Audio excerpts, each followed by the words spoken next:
Okay, अभी voice clear आ ही रही होगी, हम स्टार्ट करते हैं। जा रही है ना निहारिका, प्रीति, ऐसी voice? Yes, sir. Yes, sir. अच्छा,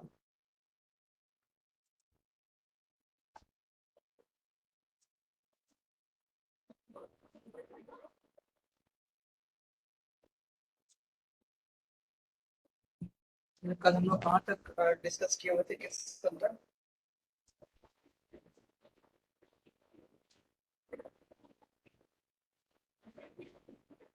मोहित, तुमको रही है और सुनाई दे रही है मोहित, गूगल मीट पे?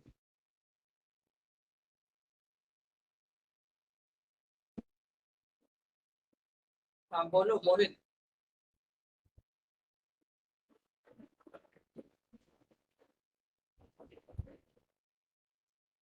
ओके, कल कौन सा सेक्शन तक हुआ था? सेक्शन 12 हो गया था, 13 हो गया, 13 तक हुआ था most of subordination of police. Okay, section 14 से बाकी है सेक्शन 14 मेरा का तो निकाल लीजिए। सेक्शन 14 बीएनएसएस का, सेक्शन 14 बीएनएसएस।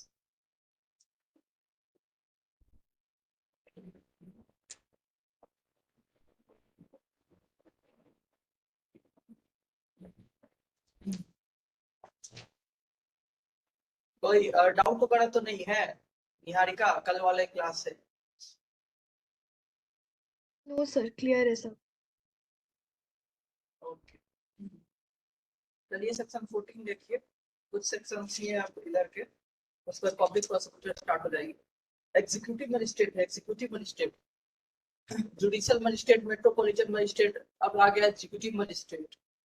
इसका सब सेक्शन 1 बोल रहा है, एग्जीक्यूटिव मजिस्ट्रेट का sub section 1, section 14 sub section 1। In every district the state government may appoint as many person as it think fit to be executive magistrate and shall appoint one of them to be the district magistrate। बहुत ही आसान है, लिखा हुआ है state government. Executive magistrate appoint करने का authority किसके पास है? स्टेट गवर्नमेंट के पास है। हमने अभी तक देखा हुआ है सारे के सारे जुडिशियल ऑफिसर जो है, जुडिशियल ऑफिसर से अपॉइंट करने का ऑथोरिटी किसके पास था? हाई कोर्ट के पास था। ओके, जुडिशियल ऑफिसर से अपॉइंट करने का ऑथोरिटी बस हाई कोर्ट के पास था, स्टेट गवर्नमेंट के पास कोर्ट इस्टेब्लिश करने का था, ना कि जुडिशियल ऑफिसर अपॉइंट करने का। लेकिन यहाँ पे है एग्जीक्यूटिव मजिस्ट्रेट, जिसको अपॉइंट करने की ऑथोरिटी स्टेट गवर्नमेंट के पास, स्टेट गवर्नमेंट। तो जितना चाहे उतना एग्जीक्यूटिव मजिस्ट्रेट, जितना उसको सही लग रहा है उतना एग्जीक्यूटिव मजिस्ट्रेट अपॉइंट करेगा, और उसमें से किसी एक को डिस्ट्रिक्ट मजिस्ट्रेट बनाएगा, एक डीएम बनाएगा एक डिस्ट्रिक्ट में। तो हर डिस्ट्रिक्ट में जितना चाहे स्टेट गवर्नमेंट उतना एग्जीक्यूटिव मजिस्ट्रेट अपॉइंट कर सकता है, और उनमें से ही किसी एक को डिस्ट्रिक्ट मजिस्ट्रेट यानी डीएम बना सकता है। तो एक स्टेट में एक डीएम हो गया और एग्जीक्यूटिव मजिस्ट्रेट कई सारे हो गए। और वही एक डीएम भी एक तरह का एग्जीक्यूटिव मजिस्ट्रेट ही है, लेकिन उन सबका हेड होता है, वो माना जाता है। सब सेक्शन 2 कह रहा है कि the state government may appoint any executive magistrate to be an additional district magistrate, ADM. ठीक है, डीएम था अब एडीएम आ गया, पहले डीएम एडीएम। ये भी एक तरह का एग्जीक्यूटिव मजिस्ट्रेट है, ये भी एग्जीक्यूटिव मजिस्ट्रेट ही है। कई सारे एग्जीक्यूटिव मजिस्ट्रेट अपॉइंट करेगा कौन? State government. उनमें से ही किसी एक को बना देगा डीएम, किसी एक को, और फिर एग्जीक्यूटिव मजिस्ट्रेट में से ही एडीएम भी बनाएगा, एडिशनल डिस्ट्रिक्ट मजिस्ट्रेट।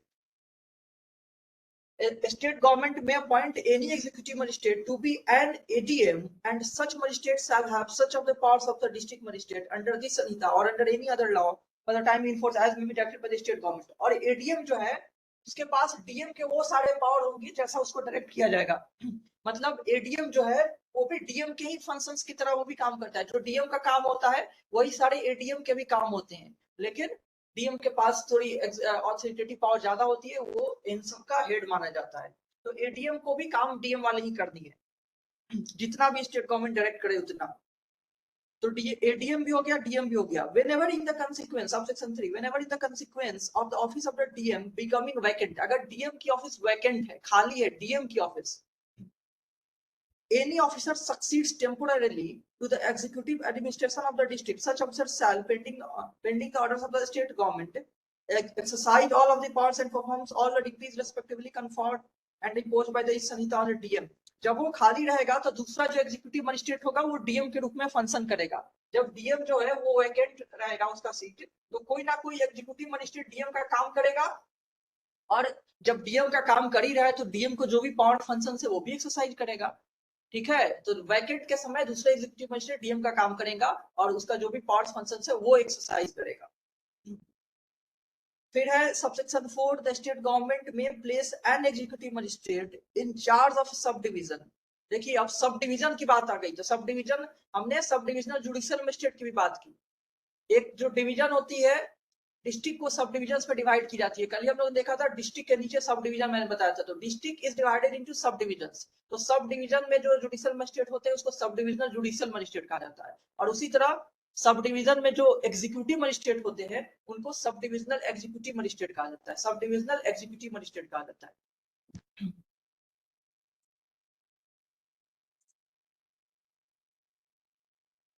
शाश्वत त्रिपाठी,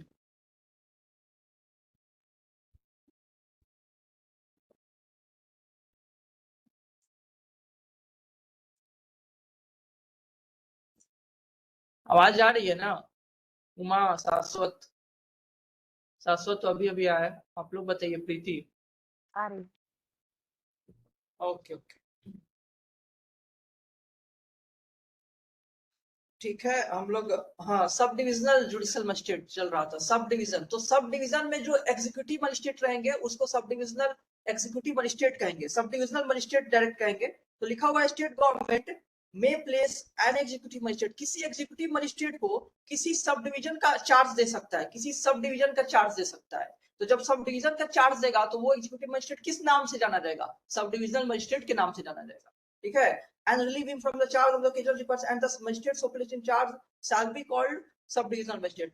वही बात हो गई, जब किसी एग्जीक्यूटिव मजिस्ट्रेट को किसी सब डिवीजन का चार्ज दे दिया जाएगा तब उसको किस नाम से जाना जाएगा? सब डिविजनल मजिस्ट्रेट के नाम से जाना जाएगा। और सब डिविजनल मजिस्ट्रेट लिखा है, इसका मतलब एग्जीक्यूटिव मजिस्ट्रेट की बात की जा रही है। सब डिविजनल जुडिशियल मजिस्ट्रेट लिखा हुआ है तो उसका मतलब वो जुडिशियल मजिस्ट्रेट है। ठीक है, अगर बस सब डिविजनल मजिस्ट्रेट है तो एग्जीक्यूटिव मजिस्ट्रेट को ही कहा जाता है सब डिविजनल मजिस्ट्रेट। चलिए सबसेक्शन 5, सबसेक्शन 5 में the state government may by general और special order and subject to such general and control and directions as it may deem fit to impose delegate its power under subsection 4 to the district magistrate. देखिए अभी subsection 4 में हम लोगों ने क्या देखा? Subsection 4 में यही था ना कि सब डिवीजन में किसी सब डिविजनल मजिस्ट्रेट बना दिए जाते हैं, मतलब किसी एग्जीक्यूटिव मजिस्ट्रेट को किसी सब डिवीजन का चार्ज देकर के उसको सब डिविजनल मजिस्ट्रेट बना दिया जाता है। तो ये क्या लिखा हुआ था? सबसेक्शन 4 में स्टेट गवर्नमेंट लिखा हुआ था, स्टेट गवर्नमेंट ऐसा कर सकता है। तो सबसेक्शन 5 में लिखा हुआ है स्टेट गवर्नमेंट अपने इस पावर को किसको डेलीगेट कर सकता है? डीएम को डेलीगेट कर सकता है। अब गवर्नमेंट हर डिस्ट्रिक्ट में जो काम, हर डिस्ट्रिक्ट के सब डिविजन में कौन सा बनाने हैं मजिस्ट्रेट, सब डिविजनल मजिस्ट्रेट, ये नहीं करती है। तो जनरली डीएम को ही ये रहता है, डीएम ही बनाते रहते हैं। जो डिस्ट्रिक्ट के अंदर डिविजन होते हैं सब डिविजन, उसमें किस एग्जीक्यूटिव मजिस्ट्रेट को सब डिविजनल मजिस्ट्रेट बनाना है ये काम सब डीएम ही करते हैं under the delegated authority of the state government. State government ने इस अथॉरिटी को डेलीगेट कर दिया है। तो सबसेक्शन 4 में स्टेट गवर्नमेंट को अथॉरिटी दी गई है सब डिविजनल मजिस्ट्रेट बनाने की, और सबसेक्शन 5 में कहा है कि स्टेट गवर्नमेंट अपनी इस पावर को डेलीगेट कर सकता है किसको? एक डिस्ट्रिक्ट मजिस्ट्रेट को। ठीक है, डिस्ट्रिक्ट मजिस्ट्रेट को। इस पे भी क्वेश्चन आया हुआ है, याद रखिएगा। डिस्ट्रिक्ट मजिस्ट्रेट को डेलीगेट करता है स्टेट गवर्नमेंट सब डिविजनल मजिस्ट्रेट बनाने का। ओके, अब subsection 6, nothing in this section shall preclude the state government from conferring under any law for the time in force on a commissioner of police all or any of the parts of the executive magistrate। Executive magistrate के powers को commissioner of police को दे सकता है, commissioner of police को दे सकता है, और ऐसा करने में स्टेट गवर्नमेंट को कोई रोक नहीं रहा है। ऐसी कोई प्रोविजन इसमें नहीं है। इस सेक्शन का जो प्रोविजन है वो स्टेट गवर्नमेंट को प्रिक्लूड नहीं कर रही है, उसको जो है उसकी शक्तियों को ले नहीं रही है। उसके पास अभी भी अथॉरिटी है कि वो एग्जीक्यूटिव मजिस्ट्रेट के पावर को किसको कन्फर कर सकता है? कमिश्नर ऑफ पुलिस को। कमिश्नर, कई सारे स्टेट में कमिश्नर ऑफ पुलिस होते हैं। ठीक है, तो कमिश्नर ऑफ पुलिस भी एग्जीक्यूटिव तरह का काम करते हैं। तो एग्जीक्यूटिव मजिस्ट्रेट का जो काम है वो कमिश्नर ऑफ पुलिस को भी दिया जा सकता है। ठीक है, हर जगह कमिश्नर ऑफ पुलिस नहीं होते हैं। तो ये वाला सेक्शन 14 था। समझ में आया? सेक्शन 14 इसके सारे क्लॉजेज। मिहिर, मोहित, तुम बताओ, मिहिर तो लेट ज्वाइन किया।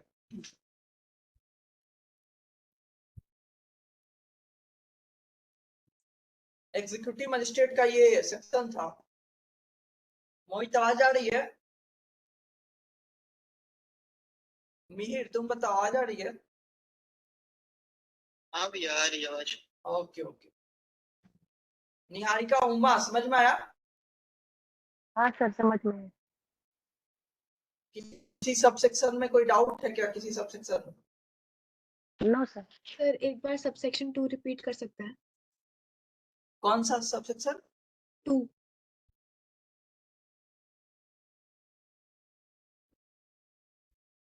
आवाज नहीं आई क्लियरली, क्या रिपीट करने को बोला?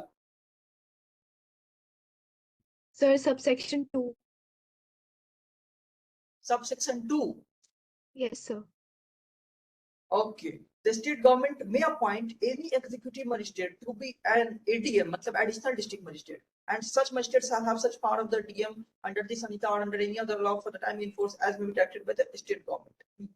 जैसा कि सब सेक्शन 1 में था कि स्टेट गवर्नमेंट जो होगी कई सारे एग्जीक्यूटिव, सब सेक्शन 1 में था कि कई सारे एग्जीक्यूटिव मजिस्ट्रेट बनाने हैं, उन्हीं में से किसी को डीएम बना देना है। सब सेक्शन 2 में है उन्हीं एग्जीक्यूटिव मजिस्ट्रेट में से क्या बनाएगी? एडीएम भी बनाएगी, एडीएम भी बनाएगी।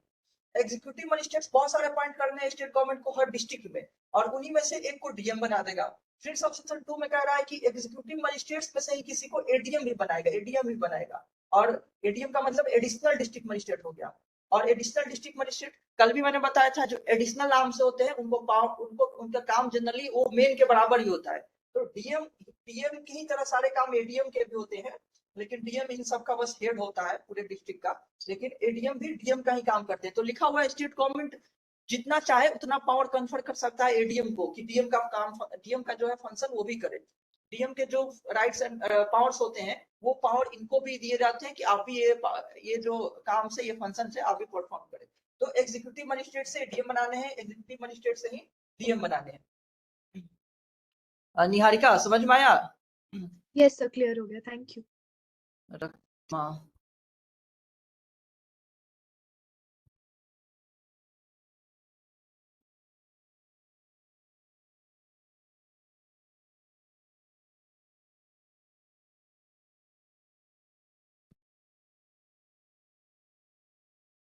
ओके ठीक है, हम लोग अगले सेक्शन की तरफ बढ़ते हैं। इसमें एग्जीक्यूटिव मजिस्ट्रेट्स के अपॉइंटमेंट की बात थी, जो स्टेट गवर्नमेंट, इसमें हाई कोर्ट नहीं है। यहाँ हाई कोर्ट कमिट किया गया हुआ है क्योंकि ये एग्जीक्यूटिव मजिस्ट्रेट है, जुडिशियल मजिस्ट्रेट नहीं है। यहाँ पे स्टेट गवर्नमेंट को जो राइट देना, सेपरेशन ऑफ पावर का वायोलेशन नहीं होगा। यहाँ पे एग्जीक्यूटिव मजिस्ट्रेट जो होते हैं जुडिशियल फंक्शन नहीं परफॉर्म करते हैं, ठीक है, और इसलिए ये काम स्टेट गवर्नमेंट को दिया हुआ है। चलिए अगला section 15 special executive magistrate. Special executive magistrate, देखिए सेक्शन 15 लिखा हुआ है, the state government may appoint for such term as it may think fit executive magistrates or any police officer of superintendent of police or equivalent to be known as special executive magistrate। बोल रहा है कि special executive magistrate किसको बनाएगी? Special executive magistrate के बनाने की बात कर रही है। तो कौन बनेगा स्पेशल एग्जीक्यूटिव मजिस्ट्रेट? तो सबसे पहले लिखा है कि स्टेट गवर्नमेंट जो चाहे किसी एग्जीक्यूटिव मजिस्ट्रेट को बना सकती है स्पेशल एग्जीक्यूटिव मजिस्ट्रेट। किसी एग्जीक्यूटिव मजिस्ट्रेट को ही अभी तक जो भी मिला है सब एग्जीक्यूटिव मजिस्ट्रेट से ही बने हुए हैं, चाहे वो डीएम हो चाहे वो एडीएम हो, ठीक है। यहाँ भी कोई ना कोई एग्जीक्यूटिव मजिस्ट्रेट को स्पेशल एग्जीक्यूटिव मजिस्ट्रेट बनाया जा सकता है। या लिखा हुआ है और any police officer not below the rank of SP, superintendent of police या उसके बराबर का कोई रैंक है उससे नीचे नहीं होना चाहिए। एसपी लेवल,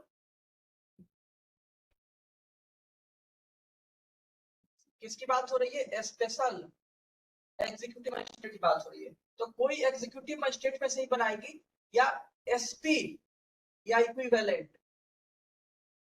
ठीक है।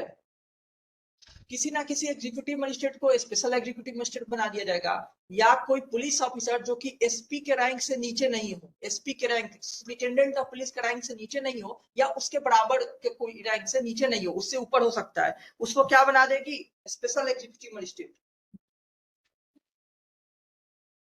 Okay, any police officer not below the rank of superintendent of police or equivalent to be known as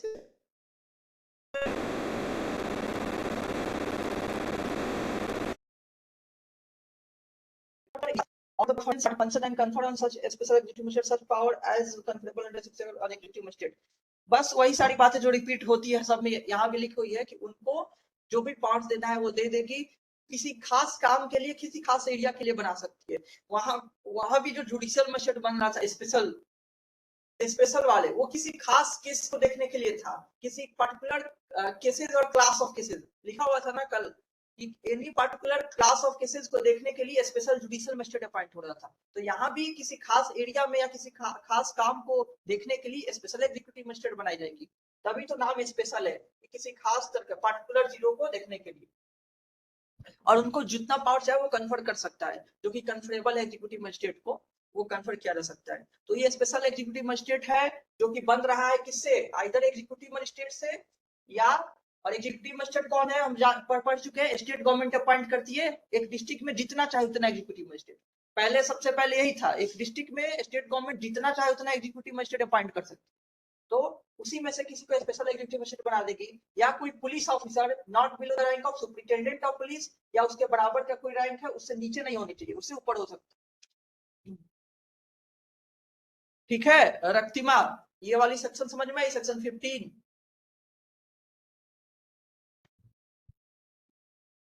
रक्तिमा, Mihir तुम बताओ।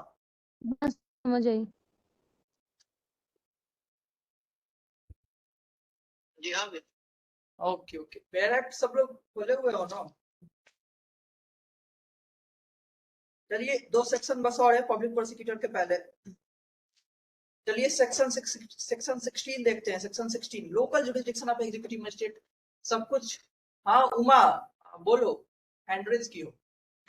हाँ सर, ये कह रहे हैं कि एग्जीक्यूटिव मजिस्ट्रेट में प्रैक्टिकली कौन कौन से पोस्ट आ सकते हैं? एक सेकंड, क्या एग्जीक्यूटिव मजिस्ट्रेट में कौन कौन सी पोस्ट आ सकती है? एग्जीक्यूटिव मजिस्ट्रेट में कौन कौन सी पोस्ट आ सकती है? एग्जीक्यूटिव मजिस्ट्रेट खुद एक पोस्ट है, उसी में से किसी को डीएम बनाया जाता है, एडीएम बनाया जाता है, अभी हम देखें स्पेशल एग्जीक्यूटिव मजिस्ट्रेट भी बनाया जाता है। ठीक है, तो तहसीलदार एसडीएम भी बनाया जाता है। तो अभी तक मिली एग्जीक्यूटिव मजिस्ट्रेट मिला, एक हो गया। ठीक है, उसी में से डीएम बनाया जा रहा है, डीएम भी एक तरह का एग्जीक्यूटिव मजिस्ट्रेट ही है। फिर हो गया एसडीएम, फिर हो गया एडीएम भी हो गया, एडीएम भी additional district magistrate, sub divisional district magistrate. अब आ गया स्पेशल एग्जीक्यूटिव मजिस्ट्रेट। इतने पोस्ट तो अभी तक मिल गए। एग्जीक्यूटिव मजिस्ट्रेट, उन्हीं में से कोई डीएम बनेगा, उन्हीं में से कोई एडीएम बनेगा, एडिशनल डिस्ट्रिक्ट मजिस्ट्रेट। फिर एसडीएम भी बनेगा, सब डिवीजन का अगर मजिस्ट्रेट है तो एसडीएम है। अभी हम पढ़ लिए स्पेशल एग्जीक्यूटिव मजिस्ट्रेट, किसी स्पेशल काम को देखने के लिए। ठीक है, तो ये सारे ग्रुप ऑफ एग्जीक्यूटिव मजिस्ट्रेट ही। तहसीलदार आएंगे क्या मजिस्ट्रेट में? आवाज तुम्हारी क्लियर नहीं आ रही हो। आएंगे क्या इस? निहारिका तुम्हें सुनाई दे रही है क्या? उमा क्या बोल रही है, तो रिपीट करो तुम। सर आवाज नहीं आ रही उनकी। हाँ उमा, तुम्हारी आवाज बहुत। सर ये हम कह रहे हैं कि इसमें तहसीलदार वगैरह आएंगे क्या एग्जीक्यूटिव मजिस्ट्रेट में? तहसीलदार वगैरह, तहसीलदार मतलब किस पोस्ट से, उसको इंग्लिश में कुछ वर्ड होता है क्या तहसीलदार? तहसीलदार जो इस पे होते हैं, अरे तहसील वगैरह में कौन होते हैं। हैं? तहसील में जो नहीं होते हैं पोस्टेड, जमीन वगैरह के मुकदमे देखते हैं, उन्हीं का ऑर्डर होता है तो फिर एसडीएम के पास जाता है, इससे एग्रीड पर्सन, जैसे एसडीएम से नीचे पोस्ट है ये। एसडीएम से नीचे के पोस्ट तहसीलदार होते हैं। पता नहीं तहसीलदार हो सकता है किस नेम से जाने जाते होंगे। अगर एग्जीक्यूटिव मजिस्ट्रेट जनरली होते हैं कई नाम से जाने जाते हैं, मे बी वो जरूरी नहीं है कि वो आते हो एग्जीक्यूटिव मजिस्ट्रेट। एग्जीक्यूटिव मजिस्ट्रेट जो होती है ना, एग्जाम्स लिए जाते हैं, स्टेट पीसीएस के थ्रू अपॉइंट किए जाते हैं। हाँ तो ये भी उसी में से उसका है। कोई इसका भी एग्जाम होता है, मतलब स्टेट पीसीएस में जो लोअर रैंकिंग होती है उनको ये मिलता है पोस्ट। तहसील में होते हैं ये ओके उमा, लोग। बहुत तुम्हारी कम आवाज आ रही है, बहुत कम आवाज आ रही है, आधी आधी आवाज आ रही है। ओके बस इतना तो सुनाई दिया। तुमने तहसीलदार के बारे में पूछा था कि वो एग्जीक्यूटिव मजिस्ट्रेट होती है कि नहीं होती है, जो कि श्योर नहीं हूं मैं कि होती है कि नहीं होती है। Okay sir. ओके ओके, मतलब सीआरपीसी में तो नहीं लिखा हुआ है, वो तो सीआरपीसी में उसकी बात नहीं की हुई है। अब प्रैक्टिकली अब उस नाम से अपॉइंट होती होगी तो नहीं पता है, लेकिन सीआरपीसी में उस नाम की कोई चर्चा नहीं की गई है तहसीलदार बीएनएसएस में। ठीक है उमा, हम लोग सेक्शन 16 देखते हैं। Local jurisdiction of executive magistrate subject to the control of the state government. The DM may from the time to time define the local limits of the areas within which the executive magistrate may exercise all of them. देखिए executive magistrate का local jurisdiction कौन decide करेगा? DM decide करेगा, क्योंकि DM district का head हो गया तो वो बांटेगा सब में काम, लेकिन किसके जनरल कंट्रोल में? वो जो इन लोग का हेड होगा। इन लोग का हेड कौन है? स्टेट गवर्नमेंट है, स्टेट गवर्नमेंट। कल जब चल रहा था जुडिशियल मजिस्ट्रेट्स का, तो उनका सबसे ऊपर का हेड कौन था? हाई कोर्ट था। कल जुडिशियल मजिस्ट्रेट्स की सारी बात चल रही थी, उसमें सबसे ऊपर हेड हाई कोर्ट था। तो हाई कोर्ट का जनरल कंट्रोल सब पे था, सब पे। यहाँ पे जनरल कंट्रोल एग्जीक्यूटिव मजिस्ट्रेट पे किसका है? स्टेट गवर्नमेंट का, स्टेट गवर्नमेंट का। लेकिन डिस्ट्रिक्ट लेवल पे सबसे ऊपर हो गया डिस्ट्रिक्ट मजिस्ट्रेट, तो वही बांटने का काम करेगा। किसका लोकल जुरिडिक्शन क्या होगा, ये सब काम डिस्ट्रिक्ट मजिस्ट्रेट करेगा। इवन काम भी वही बांटता है, लेकिन subject to the general control of the state government. ठीक है, तो ये हो गया सेक्शन 16 की स्टेट गवर्नमेंट का जनरल कंट्रोल में, लेकिन डिस्ट्रिक्ट मजिस्ट्रेट जो है वो सब काम वगैरह बांटते हैं, लोकल लिमिट्स डिसाइड करते हैं। फिर सब सेक्शन 2 है इसका, except as otherwise provided by such definition of jurisdiction. ये भी पहले वाले की तरह बात लिख दिया गया कि अगर उस तरह का, मतलब नॉर्मली क्या मानी जाएगी कि पूरे डिस्ट्रिक्ट में इनका जुरिडिक्शन है नॉर्मली, जो कि जुडिशियल मजिस्ट्रेट में भी लिखा हुआ था कि इनका जुरिडिक्शन पूरे डिस्ट्रिक्ट में एक्सटेंड करता है नॉर्मली। लेकिन अगर उसको लिमिट लगाई गई है कि आप इस एरिया में काम करेंगे, आपका ये जुरिडिक्शन है, तो वो लिमिटेड एरिया रहेगी जुरिडिक्शन। बट अगर वैसा कोई कंट्री चीज नहीं प्रोवाइड किया हुआ है, तब तक उसका जुरिडिक्शन माना जाएगा पूरा डिस्ट्रिक्ट में। तो ये सब सेक्शन 2 हो गया। फिर सेक्शन 17 है। Section 17 subordination of executive magistrate. अभी तक समझ में आ ही गया होगा कौन किसके ऊपर है, कौन किसके नीचे है, लेकिन फिर भी ये सेक्शन बताती है कि कौन किसके ऊपर नीचे है। चलिए, सबसे लिख रहा है all executive magistrates shall be subordinate to DM. DM जो होगा सबसे ऊपर रहेगा, इसके नीचे सारे एग्जीक्यूटिव मजिस्ट्रेट होंगे। डीएम के नीचे सारे एग्जीक्यूटिव मजिस्ट्रेट्स होंगे, सारे। All executive magistrate shall be subordinate to DM and every executive magistrate other than SDM exercising power in a subdivision shall also be subordinate to subdivisional magistrate, subdivisional magistrate। फिर लिखा हुआ है SDM, और SDM के भी नीचे हो जाएगा अदर एग्जीक्यूटिव मजिस्ट्रेट। ठीक है, ये बातें कल भी आई थी, सेम तरह की बातें कल भी मैंने बताया हुआ था। जुडिशियल मजिस्ट्रेट से याद कीजिए कि एक सब डिवीजन के अंदर जो भी जुडिशियल मजिस्ट्रेट्स होते हैं, वो उस सब डिविजनल जुडिशियल मजिस्ट्रेट के भी सबऑर्डिनेट माने जाते हैं। याद है कि नहीं? किसी को याद है ये वाली बात कल मैंने बताया था? निहारिका,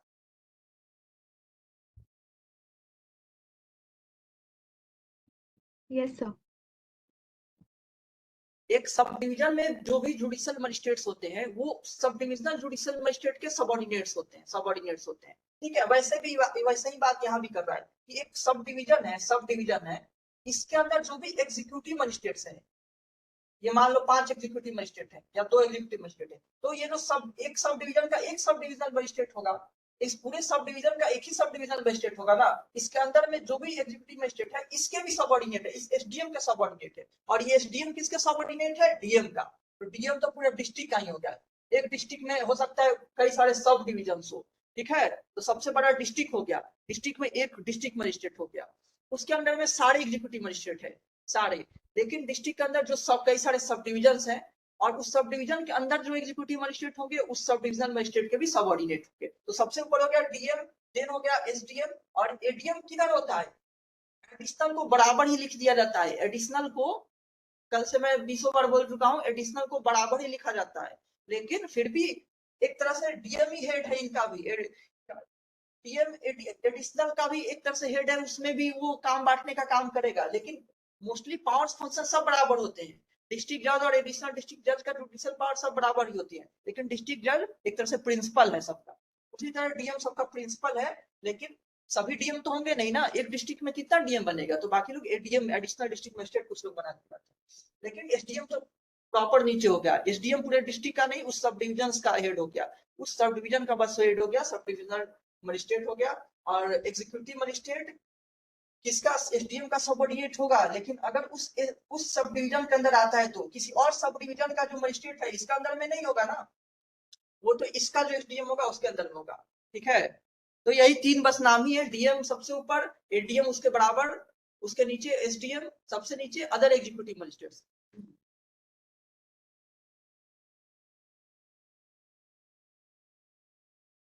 अच्छा, एसडीएम के नीचे रेवेन्यू ऑफिसर तहसीलदार होता है। अच्छा, तहसीलदार रेवेन्यू ऑफिसर ही होता है क्या? जी तुम सर। जिस तहसीलदार की बात कर रही थी उसे रेवेन्यू ऑफिसर कहते हैं। जी सर, उसको इंग्लिश में कहते हैं, वैसे ओके तहसीलदार ही बोलते हैं उसको। उसके बाद लेखपाल वगैरह होते ओके, हैं उसके नीचे। हाँ बिल्कुल, रेवेन्यू ऑफिसर तो जानता हूँ, रेवेन्यू ऑफिसर्स अपॉइंट किए जाते हैं, वो भी एग्जाम स्टेट पीसीएस के थ्रू होते हैं। हाँ, उनके नीचे होते हैं वो लोग। चलिए, ये हो गया, सबऑर्डिनेशन हो गया। अब public prosecutor, public prosecutor important है, इससे क्वेश्चन पूछे जाते हैं बेयर एक्ट से भी, और इस पे शॉर्ट आंसर राइटिंग मेंस में भी पूछे जा सकते हैं। मेंस में भी पब्लिक प्रोसिक्यूटर से क्वेश्चंस आ जाते हैं। तो सेक्शन 17 तक हो गया, पब्लिक प्रोसिक्यूटर स्टार्ट होने वाला है। अभी तक के सेक्शंस में किसी को कोई प्रॉब्लम है? यस सी, समझ में आया? ये सर प्लीज आप एक बार सेक्शन 15 रिपीट कर सकते हैं क्या? सेक्शन 15, अच्छा, स्पेशल एग्जीक्यूटिव मजिस्ट्रेट, हाँ कर देते हैं, स्पेशल एग्जीक्यूटिव मजिस्ट्रेट। देखो, स्पेशल एग्जीक्यूटिव मजिस्ट्रेट, इसमें क्या है, बोल रहा है कि कोई जो एग्जीक्यूटिव मजिस्ट्रेट्स हैं, कई सारे एग्जीक्यूटिव मजिस्ट्रेट्स अपॉइंट किए गए हैं किसी डिस्ट्रिक्ट में। एक डिस्ट्रिक्ट में बहुत सारे एग्जीक्यूटिव मजिस्ट्रेट स्टेट गवर्नमेंट ने बनाया हुआ है, उसी में से कुछ एग्जीक्यूटिव मजिस्ट्रेट को स्पेशल एग्जीक्यूटिव मजिस्ट्रेट बना सकती है सरकार। कोई खास तरह का केस से या नहीं बोले, कोई खास तरह का मैटर से डील करने के लिए, या कोई खास एरिया में कुछ करने के लिए, मतलब एनी पार्टिकुलर आप वर्ड यूज करते हैं, कोई पार्टिकुलर एरिया में काम करने के लिए, पार्टिकुलर टाइप ऑफ मैटर्स से डील करने के लिए स्पेशल एग्जीक्यूटिव मजिस्ट्रेट बन सकते हैं, बना दिए जाते हैं एग्जीक्यूटिव मजिस्ट्रेट में से ही कहीं, क्योंकि स्टेट गवर्नमेंट क्या अपॉइंट कर रही है एग्जीक्यूटिव मजिस्ट्रेट, उन्हीं में से कुछ लोग को बना दिए जाएंगे स्पेशल, और स्पेशल बनने का मतलब कुछ खास काम के लिए। या एग्जीक्यूटिव मजिस्ट्रेट से भी बन सकते हैं, या पुलिस ऑफिसर को भी बना दिए जाते हैं, पुलिस ऑफिसर। लेकिन कौन सा पुलिस ऑफिसर, जो कि एसपी के रैंक से नीचे का ना हो, एसपी सुप्रिंटेंडेंट ऑफ पुलिस के रैंक से नीचे का ना हो, तो एसपी या उससे ऊपर का कोई हो। इक्विवेलेंट भी लिखा हुआ है, एसपी या कोई अदर स्टेट में एसपी का इक्विवेलेंट कोई जो पोस्ट होता होगा तो वो भी बन सकता है, या उससे ऊपर का कोई, उससे नीचे नहीं। एसपी के इक्विवेलेंट कोई पोस्ट या उससे ऊपर का कोई पोस्ट का पर्सन क्या बनाया जा सकता है, स्पेशल एग्जीक्यूटिव मजिस्ट्रेट बनाया जा सकता है, या किसी नॉर्मल एग्जीक्यूटिव मजिस्ट्रेट को भी बनाया जा सकता है। स्पेशल एग्जीक्यूटिव मजिस्ट्रेट किसी खास तरह का केसेस को देखने के लिए। ठीक है यसी? Yes sir. हाँ, तो क्या समझी, बताओ एक बार रिपीट करो तो, किसको बनाया जा सकता है स्पेशल एग्जीक्यूटिव मजिस्ट्रेट? सर या तो किसी भी एग्जीक्यूटिव मैजिस्ट्रेट को या फिर पुलिस ऑफिसर को जो कि एसपी की पोजीशन से नीचे ना हो या फिर उसके इक्विवेलेंट हो। बिल्कुल, और क्या करने के लिए स्पेशल बनाया क्यों जाता है?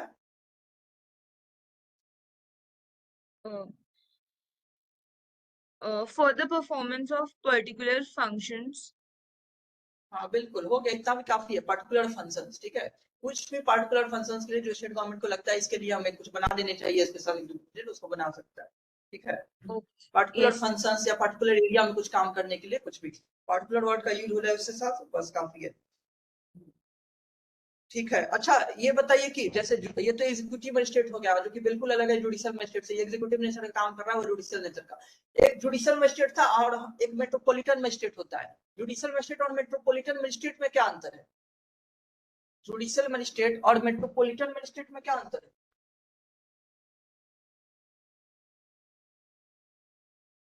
सर जो मेट्रोपॉलिटन सिटीज होती हैं वहीं पे जो जुडिशियल मैजिस्ट्रेट्स होते हैं उन्हीं को मेट्रोपॉलिटन मैजिस्ट्रेट्स बोलते हैं। सिर्फ नेम का डिफरेंस होता है क्योंकि वो मेट्रोपॉलिटन सिटीज में होते हैं। ओके ओके, बिल्कुल। मेट्रोपॉलिटन सिटीज या मेट्रोपॉलिटन जो एरियाज है वहां पे मेट्रोपॉलिटन मजिस्ट्रेट के नाम से वो लोग अपॉइंट हो जाते हैं। वहां पे जुडिशियल मजिस्ट्रेट कहने का चलन नहीं है, मेट्रोपॉलिटन मजिस्ट्रेट कहने का चलन है। लेकिन metropolitan magistrate second class first class नाम से नहीं वो लगाते हैं, सीधा metropolitan magistrate. Judicial magistrate second class first class होते हैं ना, metropolitan magistrate first class second class नहीं होते हैं, डायरेक्ट मेट्रोपॉलिटन मजिस्ट्रेट। तो मेट्रोपॉलिटन मजिस्ट्रेट को अगर कहा जाए किसके बराबर पावर होगा, जुडिशियल मजिस्ट्रेट सेकंड क्लास के बराबर या फर्स्ट क्लास के बराबर, तो क्या होगा इसका आंसर? मेट्रोपॉलिटन मजिस्ट्रेट किसके बराबर का पावर एक्सरसाइज करता है, जुडिशियल मजिस्ट्रेट सेकंड क्लास या first class? Sir first class.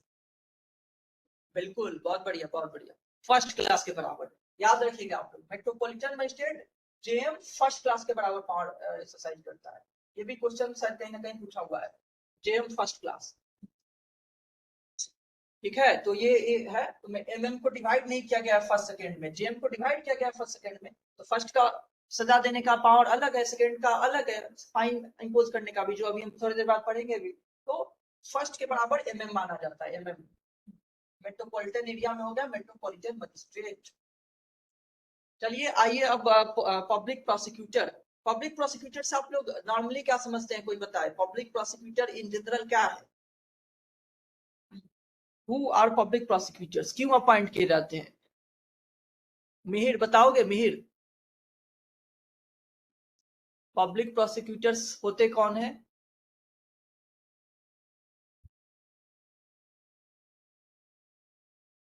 वो भी गवर्नमेंट के द्वारा अपॉइंट किए जाते हैं। हाँ, क्या करने के लिए? स्टेट का पक्ष रखने के लिए मुकदमों में, केसेस में। हाँ, बिल्कुल ठीक है। तो स्टेट, हम जानते हैं कि क्या जो क्राइम्स होते हैं वो society as a whole against wrongs होते हैं। Crimes are the wrongs against the society as a whole. किसी इंडिविजुअल का अगेंस्ट क्राइम कमिट तो होता ही है, लेकिन वो वहीं तक लिमिटेड नहीं है, क्योंकि क्राइम से सभी लोग अफेक्टेड होते हैं। क्राइम से सोसाइटी में इनसिक्योरिटी की फीलिंग्स क्रिएट होती है। इसलिए क्राइम को सप्रेस करना ये स्टेट का वन ऑफ द प्राइमरी क्या हो जाती है, रिस्पॉन्सिबिलिटी होती है, क्राइम को सप्रेस करना। सिविल रॉन्ग्स को सप्रेस करना नहीं है प्राइमरी रिस्पॉन्सिबिलिटी।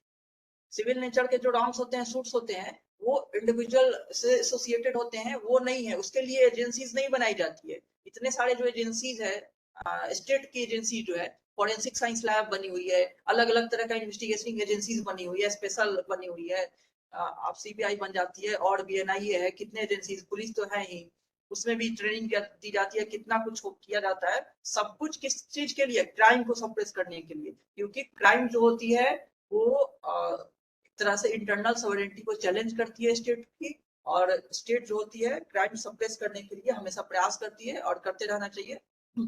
तो इसीलिए स्टेट जो है, क्राइम कमिट तो हो गई, और विक्टिम जो है, विक्टिम को न्याय दिलवाना है। तो न्याय दिलवाना है तो कोर्ट में एक्यूज तो अपना लॉयर लेके आएगा, लेकिन विक्टिम के तरफ से स्टेट रिप्रेजेंट करती है, विक्टिम को स्टेट रिप्रेजेंट करती है।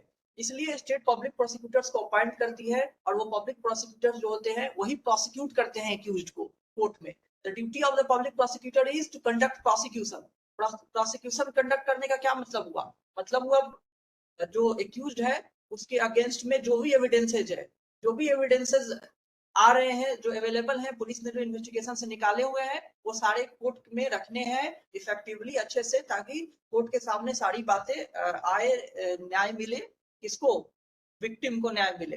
तो प्रोसिक्यूशन कंडक्ट कराना पब्लिक प्रोसिक्यूटर की जिम्मेवारी होती है। अलग अलग कोर्ट्स में अलग अलग तरह के प्रोसिक्यूटर अपॉइंट किए जाते हैं। तो हम लोग जब डेफिनेशन पढ़ रहे थे तो उसमें पब्लिक प्रोसिक्यूटर का डेफिनेशन भी था। किस सेक्शन में डेफिनेशन था, किसी को याद है?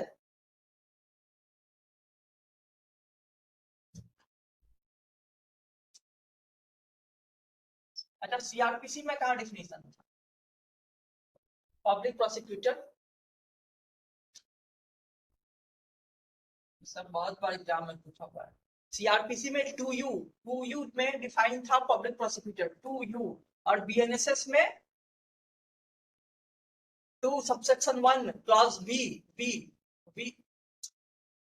में डिफाइन है। यहाँ यू है, यहाँ वी है, ठीक है। याद रखिएगा आप लोग, ये यू वाला भी पूछा हुआ है तो वी वाला भी पूछेगा। तो बीएनएसएस में ये डिफाइन था। तो क्या डिफिनीशन था ये किसी को याद है क्या? कैसे डिफाइन किया हुआ था? क्या उसके बारे में लिखा हुआ था? किसी को थोड़ा बहुत भी याद हो? कुछ डेफिनेशन ही नहीं था, कुछ डेफिनेशन ही नहीं था। वो था बस कि कोई पर्सन जो अपॉइंट किया हो सेक्शन 18 बीएनएसएस के अंडर, बीएनएसएस है के अंडर जो पर्सन को अपॉइंट किया जाता है वही पब्लिक प्रोसिक्यूटर होता है। सेक्शन 18, अच्छा ये 18 इसमें है बीएनएसएस में, इसमें 24 था। सेक्शन 24 सीआरपीसी या 18 बीएनएसएस के अंडर जिस पर्सन को अपॉइंट किया जाता है वही पब्लिक प्रोसिक्यूटर होता है, ठीक है। और कोई डेफिनेशन नहीं लिखा हुआ था। तो हमें पढ़ना है कि सेक्शन 18 में अब कौन अपॉइंट किए जाते हैं, सेक्शन 18 में, ठीक है। सेक्शन 18 बीएनएसएस के अंडर जो प्रोसिक्यूटर जो पर्सन अपॉइंट किए जाते हैं वही पब्लिक प्रोसिक्यूटर होते हैं, पब्लिक प्रोसिक्यूटर। या 24 CrPC section 2U section 2 subsection 1 clause b में डिफाइन है कौन सा पब्लिक प्रोसिक्यूटर, ठीक है। तो ये याद रखिएगा आप लोग। अब आइए हम लोग देखते हैं सेक्शन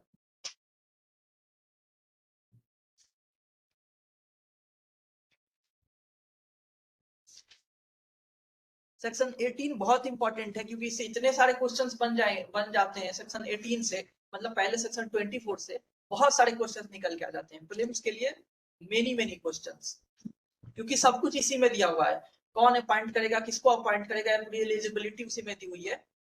ओके उमा जायसवाल आप डायरेक्ट देख रही हो? Yes sir. ओके सेक्शन 18 देखो, सेक्शन 18। अच्छा ये 18 में पब्लिक प्रोसिक्यूटर होता है। तो क्या ये जो डेफिनेशन है सेक्शन 2U में, सेक्शन 2U या इसमें कहें जो पब्लिक प्रोसिक्यूटर को डिफाइन किया गया है, इसमें अगर क्वेश्चन है क्या ये इंक्लूड करता है assistant PP, assistant public prosecutor? ये भी साथ कहीं ना कहीं पूछा हुआ है। क्या assistant public prosecutor section 2 subsection 1 v के डिफिनीशन में के एम्बिट में आता है कि नहीं आता है? क्वेश्चन है। असिस्टेंट, एडिशनल नहीं बोल रहा हूं, असिस्टेंट बोल रहा हूं, असिस्टेंट। निहारिका बताओ।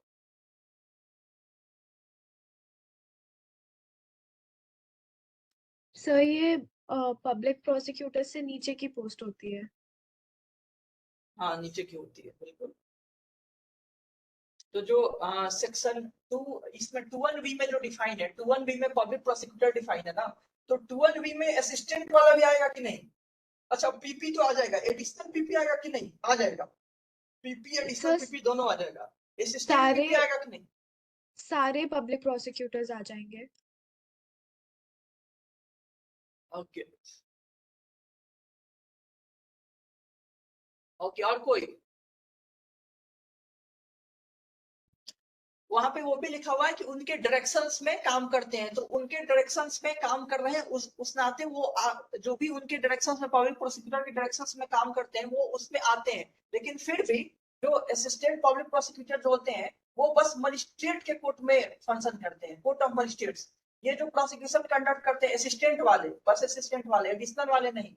Assistant public prosecutor court of magistrate में प्रोसिक्यूशन कंडक्ट करते हैं और सेशन कोर्ट में नहीं करते हैं, हाई कोर्ट वगैरह तो बिल्कुल भी नहीं, सेशन कोर्ट में भी नहीं करते, बस मजिस्ट्रेट के कोर्ट में। इसलिए इसके लिए अलग प्रोविजन ही बना दिया गया है, इसके लिए अलग प्रोविजन बनाया गया है। पहले सेक्शन 25 में था। और इसलिए ये भी माना जाता है कि ये जो डेफिनेशन है उसके अंदर ये कवर नहीं होती है। कई सारे बुक्स में लिखा हुआ मिल जाता है कि ये असिस्टेंट पब्लिक प्रोसिक्यूटर जो है इस डेफिनेशन के एम्बिट में नहीं आती है। क्यों नहीं आती है? क्योंकि इस डेफिनेशन में लिखा हुआ है कि जो सेक्शन 18 में डिफाइन है या सेक्शन 24 में डिफाइन है, और सेक्शन 18-24 में पीपी एडिशनल पीपी ये सब डिफाइंड है जो कि प्रोसिक्यूशन कंडक्ट करते हैं हाई कोर्ट में, सेशन कोर्ट में, हाई कोर्ट में, सेशन कोर्ट में। और अलग से पूरा का पूरा अलग से डिफाइन किया हुआ है कि इसको असिस्टेंट पीपी को जो कि बस मजिस्ट्रेट कोर्ट के लिए है। हालांकि सभी के सभी जो डायरेक्टरेट ऑफ प्रोसिक्यूशन होते हैं जो स्टेट लेवल पे बनाई गई है अब, उसके अंडर में सभी फंक्शन करते हैं। लेकिन फिर भी किसी किसी बुक में लिखा रहता है कि जो असिस्टेंट पीपी है वो नहीं आते हैं इस डेफिनेशन के एम्बिट में। क्यों नहीं आते हैं? क्योंकि डिफिनीशन में लिखा हुआ है कि सेक्शन 18 में जो डिफाइंड है वही है, जो सेक्शन 18 में अपॉइंट होता है वही है, और सेक्शन 18 में वो अपॉइंट ही नहीं होता है। यही रीजनिंग दिया रहता है।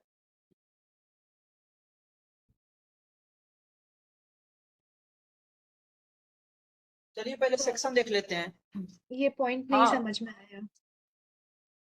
ओके ओके, देखो ये लिखा हुआ है इस 12B में जो डिफिनीशन है पीपी का, उसमें लिखा हुआ है कि जो भी पर्सन सेक्शन 18 में अपॉइंट हो रहे हैं वो पीपी है सेक्शन 18 में। चलिए हम लोग बेयरट खोल के देखते ही हैं क्या 21B में था। Okay, public prosecutor means any person appointed under section 18 and includes any person acting under the direction of PP. PP का डिफिनीशन है, लिखा हुआ है कि जो भी सेक्शन 18 में अपॉइंट होते हैं, सेक्शन 18 में अपॉइंट होते हैं या जो इसके अंडर में काम करते हैं वो है पीपी है। तो आप देखिए, आप बताइए कि असिस्टेंट पीपी के लिए कौन सा सेक्शन है? असिस्टेंट पीपी के लिए सीआरपीसी में सेक्शन 24 में नहीं 25 में अपॉइंट होता था, सेक्शन 25 में, और इसमें सेक्शन 19 में अपॉइंट होता है, सेक्शन 19 बनाया हुआ है असिस्टेंट पीपी। तो लिखा यही रहता है कि असिस्टेंट पीपी तो सेक्शन 19 में अपॉइंट होते हैं, जो कि बस मजिस्ट्रेट कोर्ट के लिए होते हैं। तो वो बिल्कुल अलग है किससे? बाकी पीपी से। ये पीपी और एडिशनल पीपी ये हो गए हाई कोर्ट के लिए और किसके लिए? सेशन कोर्ट के लिए। ये अपॉइंट हो रहे हैं सेक्शन 18 में, और सेक्शन 19 में अपॉइंट हो रहा है असिस्टेंट पीपी। तो इस डेफिनेशन से ये बाहर हो गया, क्योंकि लिखा हुआ है इस डेफिनेशन में वो पर्सन आते हैं जो इस सेक्शन में अपॉइंट होते हैं। इस सेक्शन में अपॉइंट ना होने की वजह से assistant PP does not comes under the ambit of this section 21B का डेफिनेशन। यही वाला एक्सप्लेनेशन दे करके बताया जाता है कि असिस्टेंट पीपी 21B में नहीं आता है, या पहले की अगर बात करें तो असिस्टेंट पीपी 2U में नहीं आता है, वो सेक्शन 25 में अपॉइंट होता है, ना कि सेक्शन 24 में। ये वही बात लिखी रहती है, ठीक है? यस सर, क्लियर हो गया sir, thank you.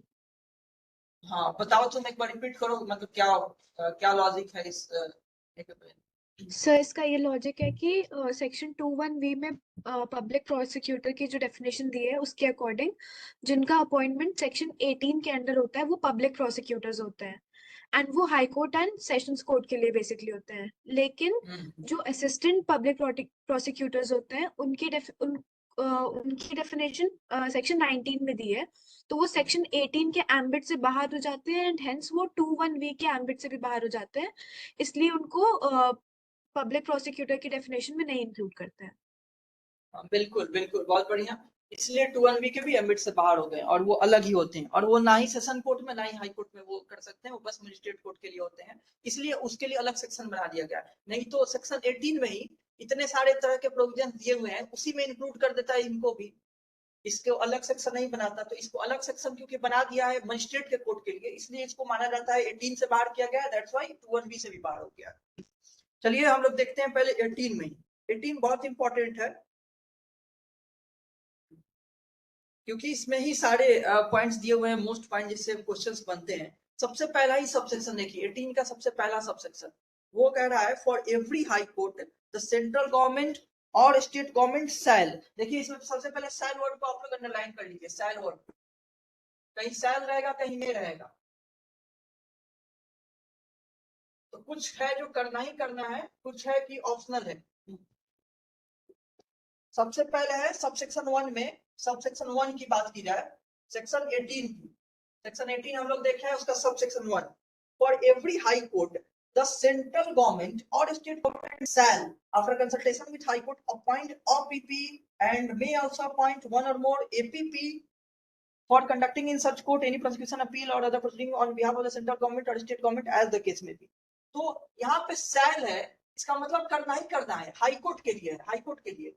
High court में प्रोसिक्यूशन कंडक्ट करने के लिए स्टेट गवर्नमेंट और सेंट्रल गवर्नमेंट को क्या करना है? अपॉइंट करना ही करना है पीपी को और एपीपी को, और सबको प्रोसिक्यूशन कंडक्ट करने के लिए तो काम तो आपको सबको पता ही है कि या तो प्रोसिक्यूशन कंडक्ट करना है, स्टेट का जो भी काम है वो करना है पीपी को, ठीक है। तो इसमें शैल वर्ड है, यानी कि हाई कोर्ट में प्रोसिक्यूशन करने के लिए करना ही करना है, नहीं तो कौन करेगा हाई कोर्ट में prosecution? Conduct. That's why central government और या स्टेट गवर्नमेंट को हाई कोर्ट में प्रोसिक्यूशन कंडक्ट करने के लिए पीपी और जितना चाहे उतना एपीपी को अपॉइंट करना है। इसमें प्रोवाइजो दिया हुआ है, proviso provided at the national capital of territory में सेंट्रल गवर्नमेंट, देखिए यहाँ पे बस सेंट्रल गवर्नमेंट है, सिटी ऑफ दिल्ली के लिए बस सेंट्रल गवर्नमेंट है, तो बस सेंट्रल को आप अंडरलाइन कर सकते हैं, और सैल भी वर्ड है, सैल को भी अंडरलाइन कर लीजिए। After consultation with high court of Delhi, high court से कंसल्ट करना है जब भी हाई कोर्ट में अपॉइंट होगा, तो ये पिछला वाले में भी था, हाई कोर्ट में अपॉइंट करने के लिए पीपी को या आईपीपी को हाई कोर्ट से कंसल्ट करना होता है स्टेट गवर्नमेंट को।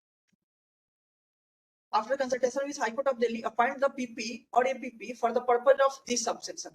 तो NCT of Delhi में कौन करेगा? बस सेंट्रल गवर्नमेंट। इसमें दोनों था, सेंट्रल या स्टेट दोनों था, इसमें बस सेंट्रल है, बस सेंट्रल।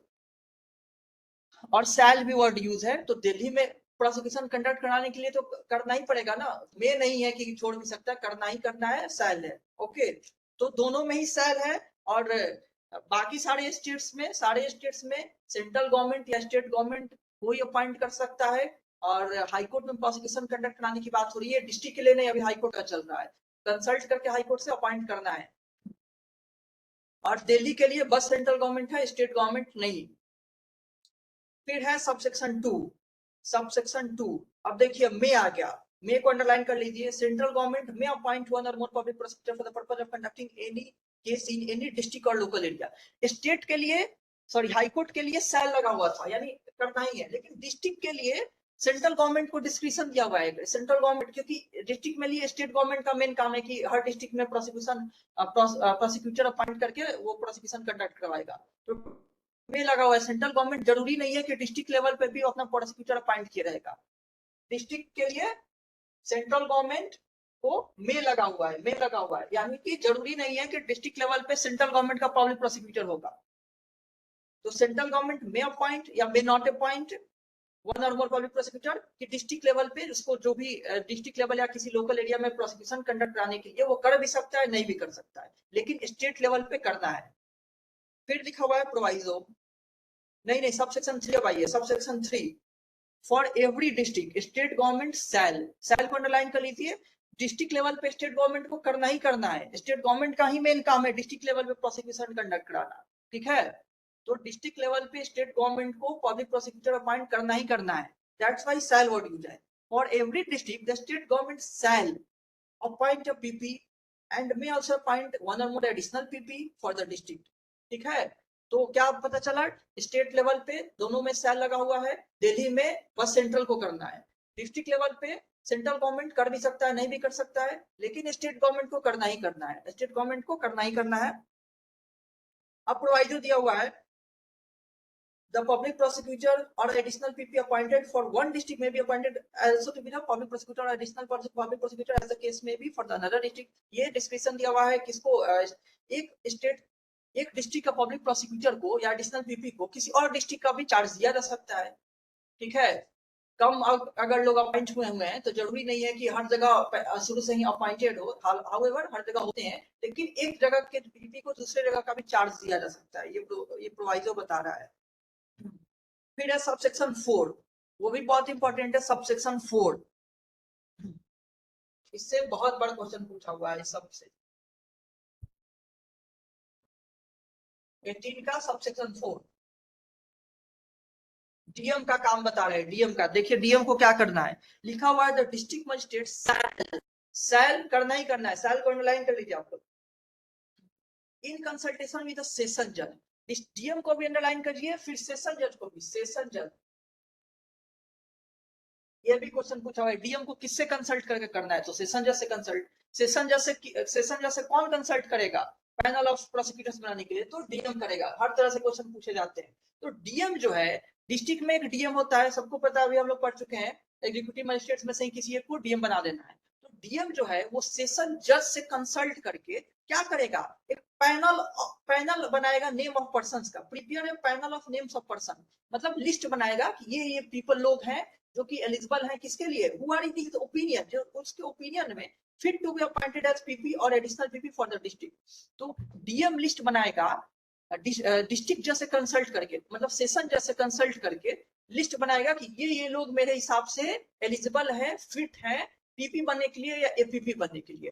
तो डीएम है, सेशन जज से कंसल्ट करेगा, फिर लिस्ट बनाएगा कि ये पर्सन पूरे पीपी बनने के लिए या एपीपी बनने के लिए क्या है, एलिजिबल है, ये फिट है।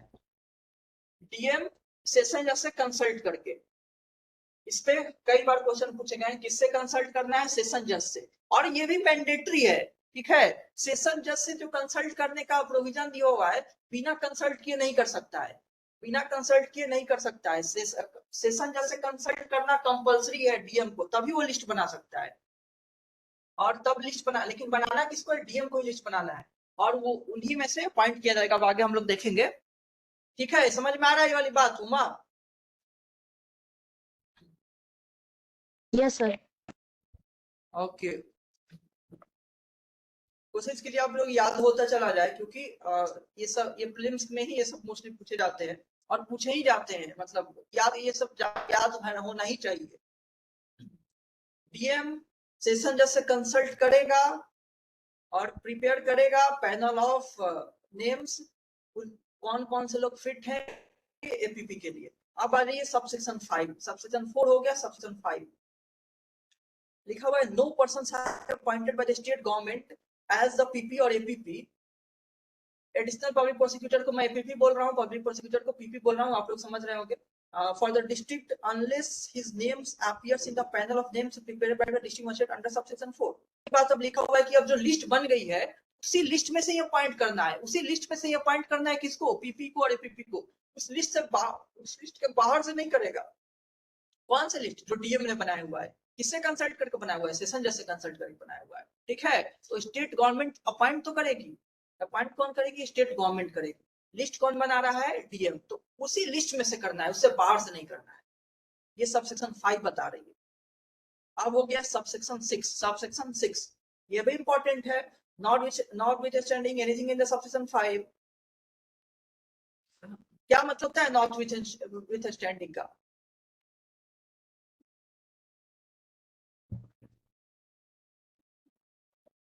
Niharika,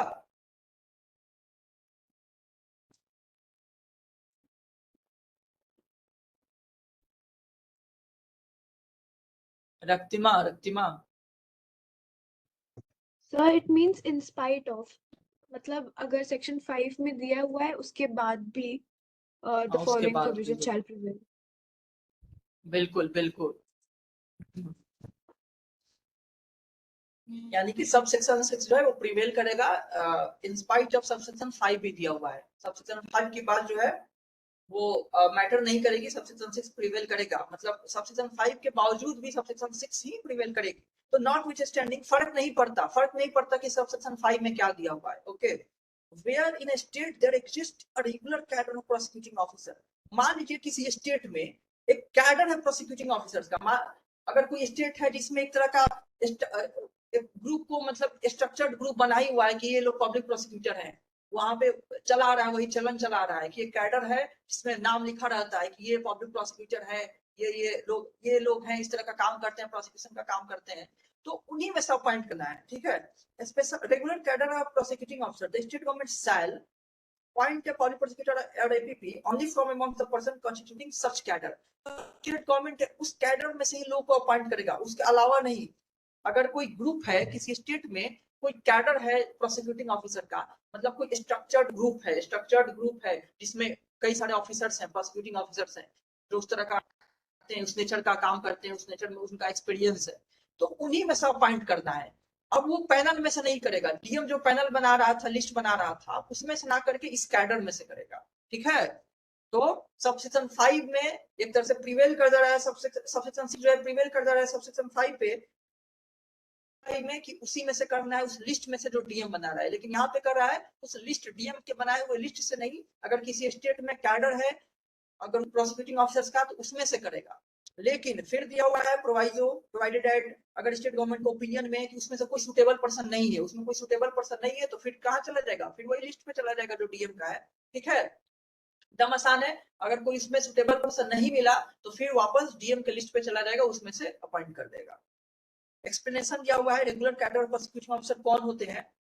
Regular cadre of prosecuting officer means a cadre of prosecuting officer which includes therein the post of PP by whatever name called and which provides for promotion of assistant PP by whatever name called. मतलब किसी भी नाम से cadre है, किसी भी नाम से, जरूरी नहीं है कि PP नाम से ही हो, कोई कैडर है जो इस तरह का काम करती है, जिनका एक्सपीरियंस इस तरह का हो, जो PP की तरह का काम करती हो, चाहे दूसरा ही नाम से क्यों ना हो, चाहे जो जहां पे असिस्टेंट पीपी की तरह का कोई हो, किसी नाम से जो प्रमोट होकर पीपी बनता हो, ठीक है।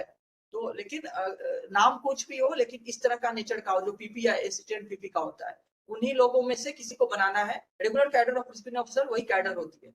प्रोसिक्यूटिंग ऑफिसर तो कौन होते हैं? Means a person by whatever name called appointed to perform the functions of public prosecutor. Public prosecutor आप जानते हैं, प्रोसिक्यूटिंग ऑफिसर वही जो प्रोसिक्यूट करती है। इसमें ऐसा कुछ नहीं है। सबसेक्शन 7 हम लोग देखते हैं। सबसेक्शन 7 एलिजिबिलिटी, ये बहुत इंपॉर्टेंट हो गया। सबसेक्शन 7 एलिजिबिलिटी पूछती भी है एग्जाम में कि सबसेक्शन में एलिजिबिलिटी दी हुई है, तो अब आपको सबसेक्शन 7 लिखना है। सबसेक्शन 7 एलिजिबिलिटी, एलिजिबल को भी आप अंडरलाइन कर सकते हैं ताकि देखते हैं याद रहे एलिजिबिलिटी सबसेक्शन 7 में, या उसके सामने एलिजिबिलिटी लिख भी दीजिए। A person shall be eligible to be appointed as PP or an APP under 1, 2, 3, 6 only if he has been practiced as an advocate for not less than 7 years. Underline कर लीजिए not less than 7 years को, not less than 7 years को नया experience चाहिए 7 साल कम से कम। कोई 7 साल कम से कम एज एन एडवोकेट रह चुका है, उसी को पीपी या एज एन एपीपी अपॉइंट किया जाएगा। कम से कम 7 साल एज एन एडवोकेट प्रैक्टिस किया हो, उसी को पीपी या एपीपी के तौर पर अपॉइंट किया जा सकता है। तो ये भी अनगिनत बार पूछा गया है, कितने साल का एक्सपीरियंस चाहिए? 7 साल का एक्सपीरियंस चाहिए, तब उसको पीपी या एपीपी बनाया जा सकता है। एलिजिबिलिटी हो गया एक तरह का, एलिजिबिलिटी 7 इयर्स मिनिमम एडवोकेट के तौर पे प्रैक्टिस। सबसेक्शन 8 लिखा हुआ है, सेंट्रल गवर्नमेंट और स्टेट गवर्नमेंट में appoint for the purpose of any case और class of cases a person who has been practiced as an advocate for not less than 10 years as an special PP। अब special PP का क्या हो गया eligibility? Special PP का पहले जो PP था या एपीपी था उसका था 7 इयर्स मिनिमम 7 इयर्स। अब हो गया स्पेशल पीपी 10 इयर्स, कम से कम 10 साल, ठीक है। पीपी एपीपी का कम से कम 7 साल हो गया, और स्पेशल पीपी का हो गया स्पेशल पीपी प्रोवाइडेड, इसमें भी दिया हुआ है the court may permit the victim to engage an advocate of his choice to assist the prosecution under the section. देखिए असिस्ट लिखा हुआ है, टू असिस्ट। प्रोसिक्यूशन कौन कंडक्ट करती है? वो प्रोसिक्यूशन जो कंडक्ट करने का काम है वो पब्लिक प्रोसिक्यूटर का ही है, वो अपने से नहीं रखा जाता है। विक्टिम जो है वो अपने खुद से प्रोसिक्यूटर आके प्रोसिक्यूट नहीं कराता है, वो पीपी कराना कंपलसरी है, लेकिन कोई और हो अपने चॉइस का। अगर विक्टिम के चॉइस का कोई एडवोकेट है जो चाहता है वो रहे, उसका हेल्प करे, तो वो रख सकता है, जो असिस्ट करेगा पीपी का, असिस्ट करेगा पीपी का। ये नहीं कि पीपी को साइड करे खुद सब कुछ करेगा, असिस्ट करना है बस पीपी को, ये ध्यान में रखिएगा। असिस्ट को अंडरलाइन भी आप कर सकते हैं। क्वेश्चन ऐसे पूछ लिए जाते हैं कभी कभी कि अपना रख सकता है क्या प्रोसिक्यूटर को साइड करके? नहीं रख सकता है, प्रोसिक्यूटर ही प्रोसिक्यूट करेगा। अगर खुद का कुछ रखना है विक्टिम को, एक्यूज तो रखेगा ही, एक्यूज तो अपना रखता ही है, लेकिन विक्टिम को खुद का कुछ रखना है अपना लॉयर, वो असिस्ट करने के लिए बस होता है पब्लिक प्रोसिक्यूटर का, नॉट टू कंडक्ट प्रोसिक्यूशन। लिखा हुआ है प्रोवाइजो में, court may permit the victim to engage an advocate of his choice to assist the prosecution under this subsection, assist करने के लिए। Okay, subsection 9. For the purpose of subsection 7 and subsection 8, the period during which a person has been in practice as an advocate or has rendered, whether before the commencement of service as a public prosecutor or an APP or assistant PP or other prosecuting officer by whatever name called, shall be deemed to be the period during which, ये दिया हुआ है कि जो बताया हुआ है ना एलिजिबिलिटी, ये 7 साल और 10 साल की एलिजिबिलिटी बताया हुआ है ना, तो कोई भी चाहे कोई पीपी रहे, एपीपी रहा हो पहले से, या असिस्टेंट पीपी रहा हो जितने साल भी, ये सब इसमें काउंट हो जाता है, इसमें सब काउंट हो जाएगा, ठीक है। किसी भी तौर पे अगर कोई रहा हो तो काउंट हो जाएगा। हो सकता है कोई असिस्टेंट पीपी रहा हो या उस तरह का दूसरे ही नाम से रहा हो, जरूरी नहीं है इस नाम रहा, दूसरे नाम से प्रैक्टिस किया हो, जो प्रैक्टिस कर रहा होता है। जिस तरह से भी कोई प्रैक्टिस किया हुआ है जिस नाम से भी, लेकिन वो कोर्ट में प्रैक्टिस किया होना चाहिए 7 साल या 10 साल, वो एलिजिबल हो जाता है, वो काउंट होता है प्रैक्टिस में। एक तरह से बोल रहा है जो एडवोकेट के लिए एलिजिबिलिटी दिया हुआ है 7 साल प्रैक्टिस, 10 साल प्रैक्टिस, उस प्रैक्टिस में काउंट हो जाएगा। तो किसी भी नाम से किसी भी तरह से कोई प्रैक्टिस किया रहना चाहिए। चलिए ये तो हो गया पीपी से रिलेटेड। इसमें बहुत सारे पॉइंट्स है जो याद करने लायक है, ऑलमोस्ट सारे ही पॉइंट्स जो याद करने लायक है। इसको कोई पॉइंट जिसको समझने में दिक्कत हुई?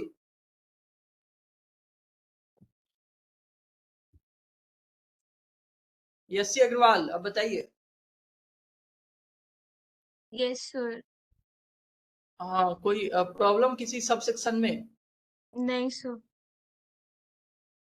ओके ओके, तो इसको खुद से भी आप लोग एक दो बार और रीड कीजिएगा ताकि याद वाद हो जाए, क्योंकि ये याद करना मतलब कंपलसरी है एक तरह से ये प्रोविजंस। पब्लिक प्रोसीजर के जो जितने भी इसमें सब सेक्शन है ना, सारे होने चाहिए, क्योंकि सबसे क्वेश्चन पूछा हुआ है और जो नहीं पूछा हुआ है वो भी पूछ सकता है। ठीक है? Yes sir. रक्तिमा चंदा बोल नहीं रही हो कुछ?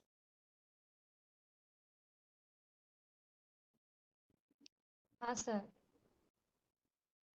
हाँ, समझ में आया? ये पब्लिक प्रोसिक्यूटर का अपॉइंट कौन होगा, कौन करेगा अपॉइंट, कौन करता है अपॉइंट पब्लिक प्रोसिक्यूटर को? चलिए क्वेश्चन पूछ रहे हैं आप लोग, मतलब बताते रहिए। कौन अपॉइंट करता है पब्लिक प्रोसिक्यूटर को? हाईकोर्ट में कौन अपॉइंट करता है? हाईकोर्ट में स्टेट में। State government.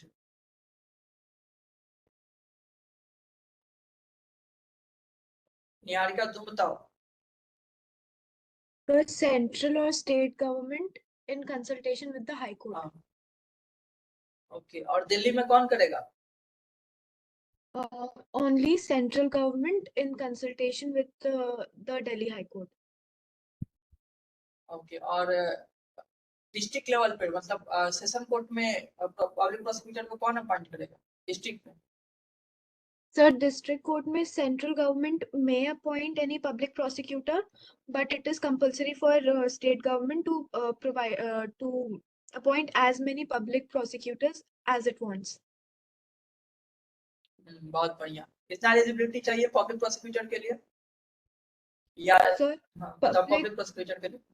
PP and APP के लिए not less than 7 years and special PP के लिए not less than 10 years. हाँ, बहुत बढ़िया। और लिस्ट कौन बनाता है पैनल? इसमें लिस्ट होते हैं जो नाम एलिजिबल है पब्लिक प्रोसिक्यूटर बनने के लिए, कौन प्रिपेयर करता है? Sir, DM in consultation with the sessions judge. हाँ, बहुत बढ़िया। चलो बहुत बढ़िया निहारिका, सबको याद होनी चाहिए सारी बातें, क्योंकि सारी ही चीजें पूछी हुई है क्वेश्चन से सब। ओके, सब सॉरी सेक्शन हम लोग देख रहे हैं सेक्शन 19, सेक्शन 18 हो गया ये, सेक्शन 19। सेक्शन 19 में है असिस्टेंट पीपी। असिस्टेंट पीपी अलग से, जैसे थोड़ी देर पहले मैं बता रहा था, असिस्टेंट पीपी जो है वो 18 में नहीं कवर होती है। असिस्टेंट पीपी 18 में नहीं कवर होती है, वो अलग है 19। पीपी 18 में कवर होती है, एडिशनल पीपी भी 18 में कवर होती है। पीपी एंड एडिशनल पीपी इसमें 18 में कवर होती है। इवन स्पेशल पीपी भी, स्पेशल पब्लिक प्रोसिक्यूटर वो भी। लेकिन यहाँ पे असिस्टेंट हमेशा नीचे होता है मेन से, असिस्टेंट नीचे होता है मेन से।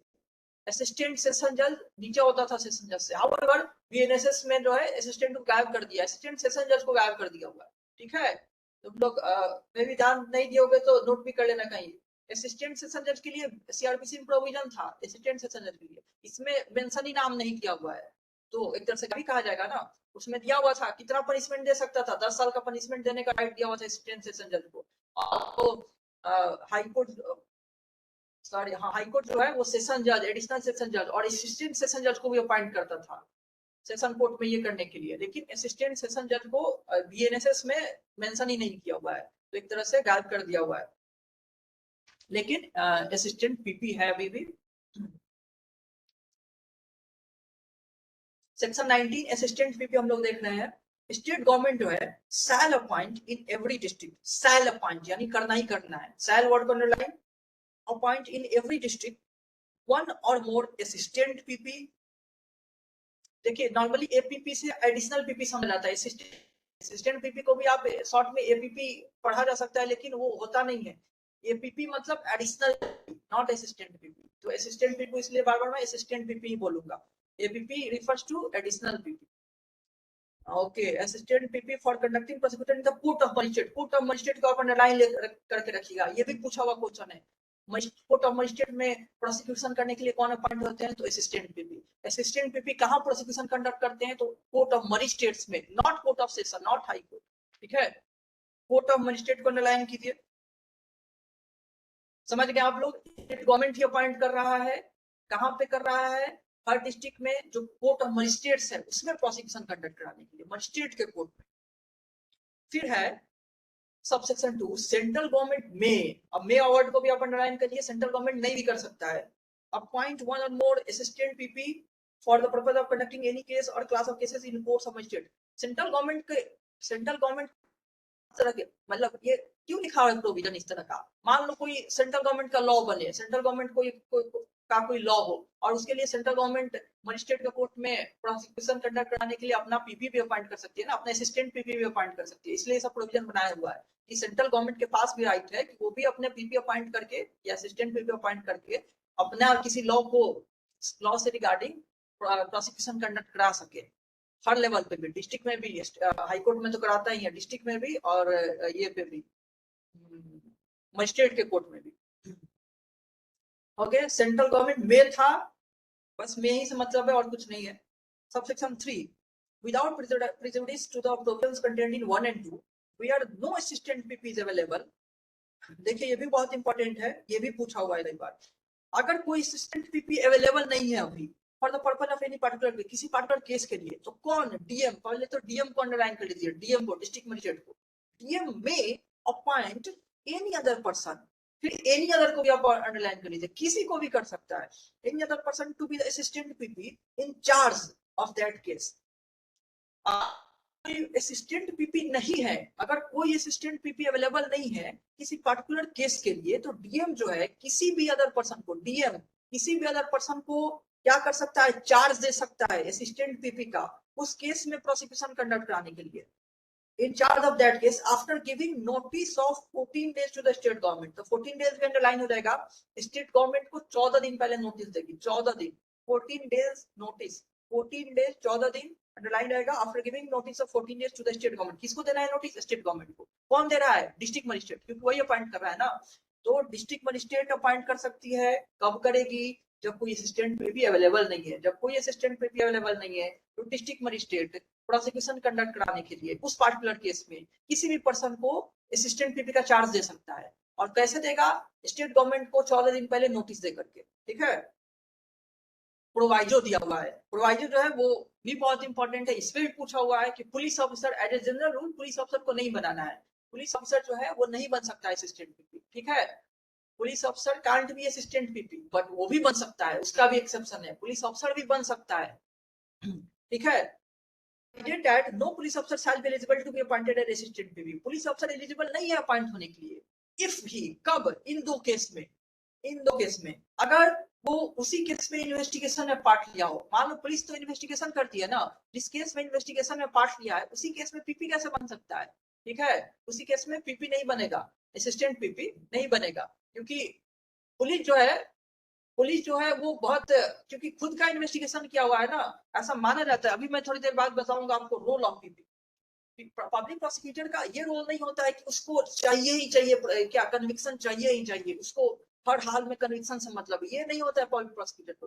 पब्लिक प्रोसिक्यूटर का रोल है कि सारे आप एविडेंस जो अवेलेबल है आप ईमानदारी से कोर्ट के सामने रखिए, ईमानदारी से। ये नहीं कि आपको पागल हो जाना है कि हमको कन्विक्शन चाहिए एक्यूज का।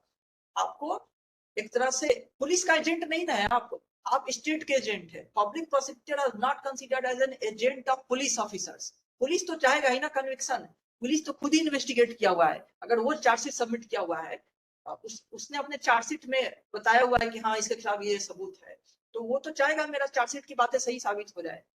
तो पुलिस का एजेंट नहीं होता है पब्लिक प्रोसिक्यूटर, स्टेट का एजेंट है, और उसको फेयरली इम्पार्शियल मैनर में काम करना होता है।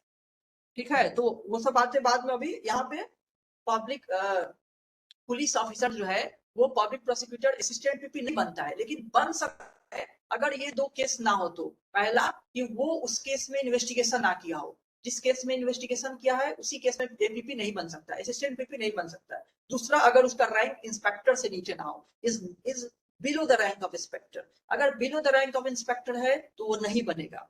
तो अगर ए बी जो है वो कंडीशन फुलफिल हो रहा है तब वो पुलिस अफसर असिस्टेंट पीपी नहीं बनेगा। अगर ए बी फुलफिल नहीं हो रहा है तो असिस्टेंट पीपी वो भी बन सकता है। तो अ police officer can become assistant PP in any case if he has not taken part in the investigation of that case and if his rank is not below the rank of inspector।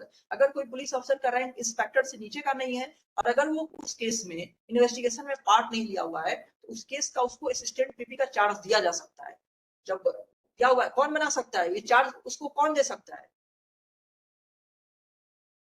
कौन देगा बताइए? Police officer को assistant PP कौन बना देगा किसी case के लिए? निहारिका? डीएम। डीएम, बिल्कुल। अभी मैंने बताया था डीएम का काम है ये करना, डीएम का काम है करना। लिखा हुआ था ऊपर ना, डीएम करता है 14 लेकर के स्टेट गवर्नमेंट को डीएम अपॉइंट करता है किसी भी पर्सन को। तो वो किसी में भी पुलिस अफसर भी आ गया। जो लिखा हुआ है any other person includes police officers. लेकिन पुलिस ऑफिसर में एक तरह से लगा हुआ है इस पे रेस्ट्रिक्शन कि ये दो कैटेगरी अगर फुलफिल हो रहा हो तो नहीं कर सकता है। ओके, इसका भी एक एक शब्द जो है इंपॉर्टेंट है, इससे भी पूछे गए हैं, पूछे जाते रहेंगे। सेक्शन 19 का सबसे ज्यादा इंपॉर्टेंट वही पब्लिक पुलिस ऑफिसर वाला ही हो गया कि पुलिस ऑफिसर जो होती है वो नहीं बनती है अगर ये दो सर्कमस्टांसेस हैं। तो ये सेक्शन 19 हो गया, सेक्शन 19। चलिए अब मैं बता रहा था रोल ऑफ पब्लिक प्रोसिक्यूटर। तो पब्लिक प्रोसिक्यूटर को रोल को और अच्छे से बता दूं। देखिए कई सारे केसेस हैं जिसमें role of public prosecutor discussed हुए हैं। जैसे एक बहुत पुराना केस था भीड़ राव वर्सेस इम्पीरियल का। अच्छा, इसमें मैं आप लोग को लिख के नोट्स भी दे दूंगा ताकि और क्लियर हो जाएगा। ये रोल ऑफ पीपी का, रोल ऑफ, क्योंकि रोल ऑफ पीपी जो है वो बेयर एक्ट में नहीं दिया हुआ है, पब्लिक प्रोसिक्यूटर रोल होना चाहिए, बाकी सब में तो दिया है। तो भीड़ राव वर्सेस इम्पीरियल का भी केस था, आजादी के पहले का केस है, 1932 या 33 टाइप का केस था। तो इसमें भी रोल ऑफ पीपी बताया गया। तो और भी बहुत सारे केसेस में पब्लिक प्रोसिक्यूटर का क्या रोल है? वो पब्लिक प्रोसिक्यूटर इसलिए नहीं होता है कि हर हाल में उसको कन्विक्शन एश्योर करना है। उसका मेन काम है कि जो भी एविडेंसेस हैं उसको कोर्ट में रखने हैं। ये मेंस में इस तरह के क्वेश्चन पूछे जाते हैं, what are the roles of public prosecutor. तो उसमें आपको ये सब पॉइंट्स को लिख करके एक्सप्लेन करना होगा। पब्लिक प्रोसिक्यूटर का रोल है कि जितने भी एविडेंस अवेलेबल है सबको कोर्ट के सामने रखे, ताकि कोर्ट डिसाइड करेगी ना, ईमानदारी से सबको कोर्ट के सामने रखे। ये नहीं कि वो डेस्परेट रहे, वो एक तरह से ईगर रहे, इसका ईगरनेस हो कन्विक्शन एश्योर करने के लिए हर हाल में, क्योंकि उसका काम है ईमानदारी से सारे चीजों का रखना। अगर सब चीज रखने के बावजूद कोर्ट को लग रहा है नहीं है एविडेंस सफिशिएंट तो नहीं कन्विक्ट करेगी। इसमें चिल्लाने से क्या होगा पब्लिक प्रोसिक्यूटर? तो उसका काम भी नहीं है कि एक्सेस चिल्लाता रहे कि नहीं उसको कन्विक्ट कर दिया जाए, वो ईमानदारी से अपना काम करे, ठीक है। और इसीलिए कहा जाता है कि पब्लिक प्रोसिक्यूटर का काम मोस्टली क्या है, असिस्ट करना है कोर्ट को, सहायता करना है, कोर्ट को असिस्टेंस प्रोवाइड करना है हर चीज में, हर चीज में। पूरा का पूरा जो प्रोसिक्यूशन कंडक्ट कराना एक तरह से असिस्टेंस ही देना होता है कोर्ट को ना।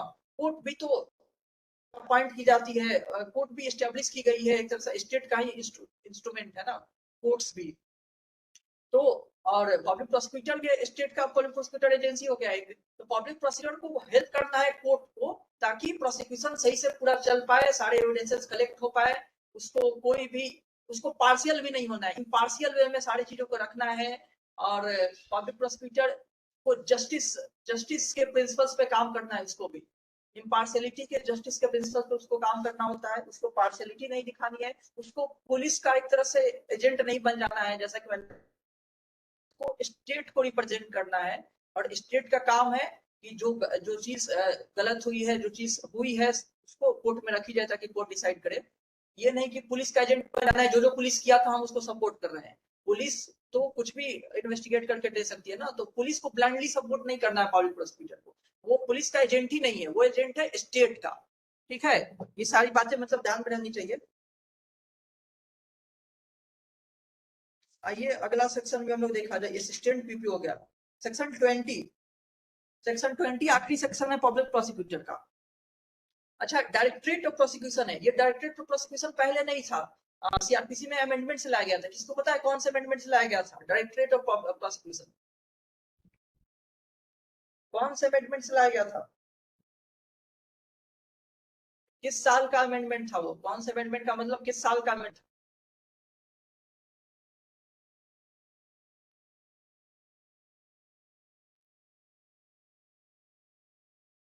किसी को नहीं याद है? उमा, यश्री, निहारिका, मिहिर, मोहित?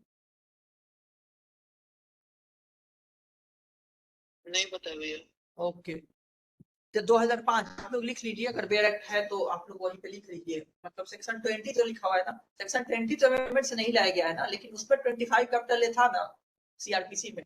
तो पहले पूछे गए हुए ये सब क्वेश्चन, तो अब तो पता नहीं है पूछेगा कि नहीं पूछेगा, तो ये सब बात भी याद होनी चाहिए। ठीक है, तो 2005 अमेंडमेंट से लाया गया था डायरेक्टरेट ऑफ प्रोसिक्यूशन का provision, directorate of prosecution amendment act 2005। तो देखिए डायरेक्टरेट ऑफ प्रोसिक्यूशन क्या है। Directorate of prosecution state government में एस्टेब्लिश कौन एस्टेब्लिश करेगा? स्टेट गवर्नमेंट एस्टेब्लिश करेगा, स्टेट गवर्नमेंट। इसमें सब स्टेट गवर्नमेंट एस्टेब्लिश कर रहा है ना, prosecutor, public prosecutor, state government का मेन काम उसी का है। सेंट्रल गवर्नमेंट भी कर रहा है, नहीं कर रहा है, लेकिन स्टेट गवर्नमेंट का तो मेन काम है ही। तो डायरेक्टरेट ऑफ प्रोसिक्यूशन भी स्टेट एस्टेब्लिश करेगा। ये में दिया हुआ है a directorate of prosecution in the state consisting of a director of prosecution, a director एक ही होगा, and as many deputy director of prosecution as it things fit. ठीक है, तो स्टेट गवर्नमेंट क्या करेगा? डायरेक्टरेट ऑफ प्रोसिक्यूशन बनाएगा, establish करेगा, जिसमें कौन कौन से कंसिस्ट करेंगे? डायरेक्टरेट ऑफ प्रोसिक्यूशन इसमें कंसिस्ट करेगा क्या? 1 डायरेक्टर ऑफ प्रोसिक्यूशन और many deputy director of prosecution. Directorate of prosecution establish करेगा स्टेट गवर्नमेंट वो कंसिस्ट करेगा एक डायरेक्टर ऑफ प्रोसिक्यूशन और many deputy director of prosecution, एक से ज्यादा डेप्यूटी डायरेक्टर ऑफ प्रोसिक्यूशन, मतलब जितना चाहे उतना। ओके, एज इट थिंक फिर जितना चाहे उतना। फिर है बी में district directorate of prosecution in every district. फिर दिया हुआ है, ये 1 में था, ए में था, बी में दिया हुआ है डिस्ट्रिक्ट में भी करेगा, डिस्ट्रिक्ट में भी डिस्ट्रिक्ट डायरेक्टरेट ऑफ प्रोसिक्यूशन करेगा in every district consisting of as many deputy director and assistant director of prosecution as it think fit. ठीक है, तो डिस्ट्रिक्ट लेवल पे क्या रहेगा? वो कंसिस्ट करेगा deputy director and assistant director. तो आपने देखा स्टेट लेवल पे जो है वो डायरेक्टरेट ऑफ प्रोसिक्यूशन करना है। स्टेट लेवल पे ये हो गया, डिस्ट्रिक्ट लेवल पे ये हो गया। स्टेट लेवल पे डायरेक्टरेट है जो कंसिस्ट कर रहा है डायरेक्टर एंड डेप्यूटी डायरेक्टर, और डिस्ट्रिक्ट लेवल पे जो है वो कंसिस्ट कर रहा है डेप्यूटी डायरेक्टर और असिस्टेंट डायरेक्टर, डेप्यूटी डायरेक्टर और असिस्टेंट डायरेक्टर। तो डेप्यूटी और असिस्टेंट को आप अंडरलाइन कर लीजिए, डेप्यूटी और असिस्टेंट को। डिस्ट्रिक्ट लेवल पे जो है वो कंसिस्ट कर रहा है डेप्यूटी एंड असिस्टेंट, और स्टेट लेवल पे director and deputy director of prosecution and deputy director of prosecution. Sub section 2 में उसका एलिजिबिलिटी दिया हुआ है, सब सेक्शन 2 में एलिजिबिलिटी दिया हुआ है, लिखा हुआ है a person shall be eligible to be appointed as a director of prosecution और a deputy director of prosecution. Director का और डेप्यूटी डायरेक्टर का एक साथ दिया हुआ है, डेप्यूटी डायरेक्टर का, director or deputy director of prosecution if he has been in practice for as an advocate for not less than 15 years or session judge, कम से कम 15 साल प्रैक्टिस किया हुआ एज एन एडवोकेट, और इज और has been a session जज, या session जज है या रह चुका है, इज और हैज बीन अ सेशन जज। ठीक है, तो डायरेक्टर और डिप्टी डायरेक्टर ऑफ प्रोसिक्यूशन बनने की एलिजिबिलिटी है कम से कम 15 साल का प्रैक्टिस, कम से कम 15 साल का एज एन एडवोकेट प्रैक्टिस, या वो सेशन जज है या रह चुका है, सेशन जज है या रह चुका है। ठीक है, तो याद रखिएगा, आप लोग अंडरलाइन कर लीजिए 15 इयर्स और सेशन जज, 15 इयर्स और सेशन जज, नॉट लेस देन 15 इयर्स और सेशन जज रह चुका है या है, उसको डायरेक्टर या डिप्टी डायरेक्टर ऑफ प्रोसिक्यूशन बन सकता है वो। ये हो गया। फिर क्या हुआ है, अगर असिस्टेंट डायरेक्टर के लिए, असिस्टेंट हमेशा नीचे थोड़ा हो जाता है,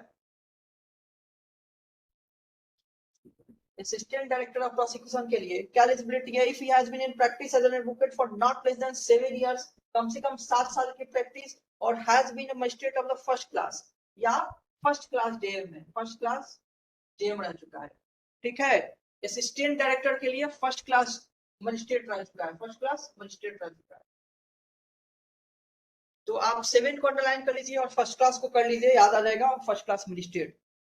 डायरेक्टर डिप्टी डायरेक्टर के लिए 15 साल सेशन जज, असिस्टेंट डायरेक्टर के लिए 7 साल और फर्स्ट क्लास मजिस्ट्रेट। ठीक है, याद करने वाली सारी चीजें याद करने वाली।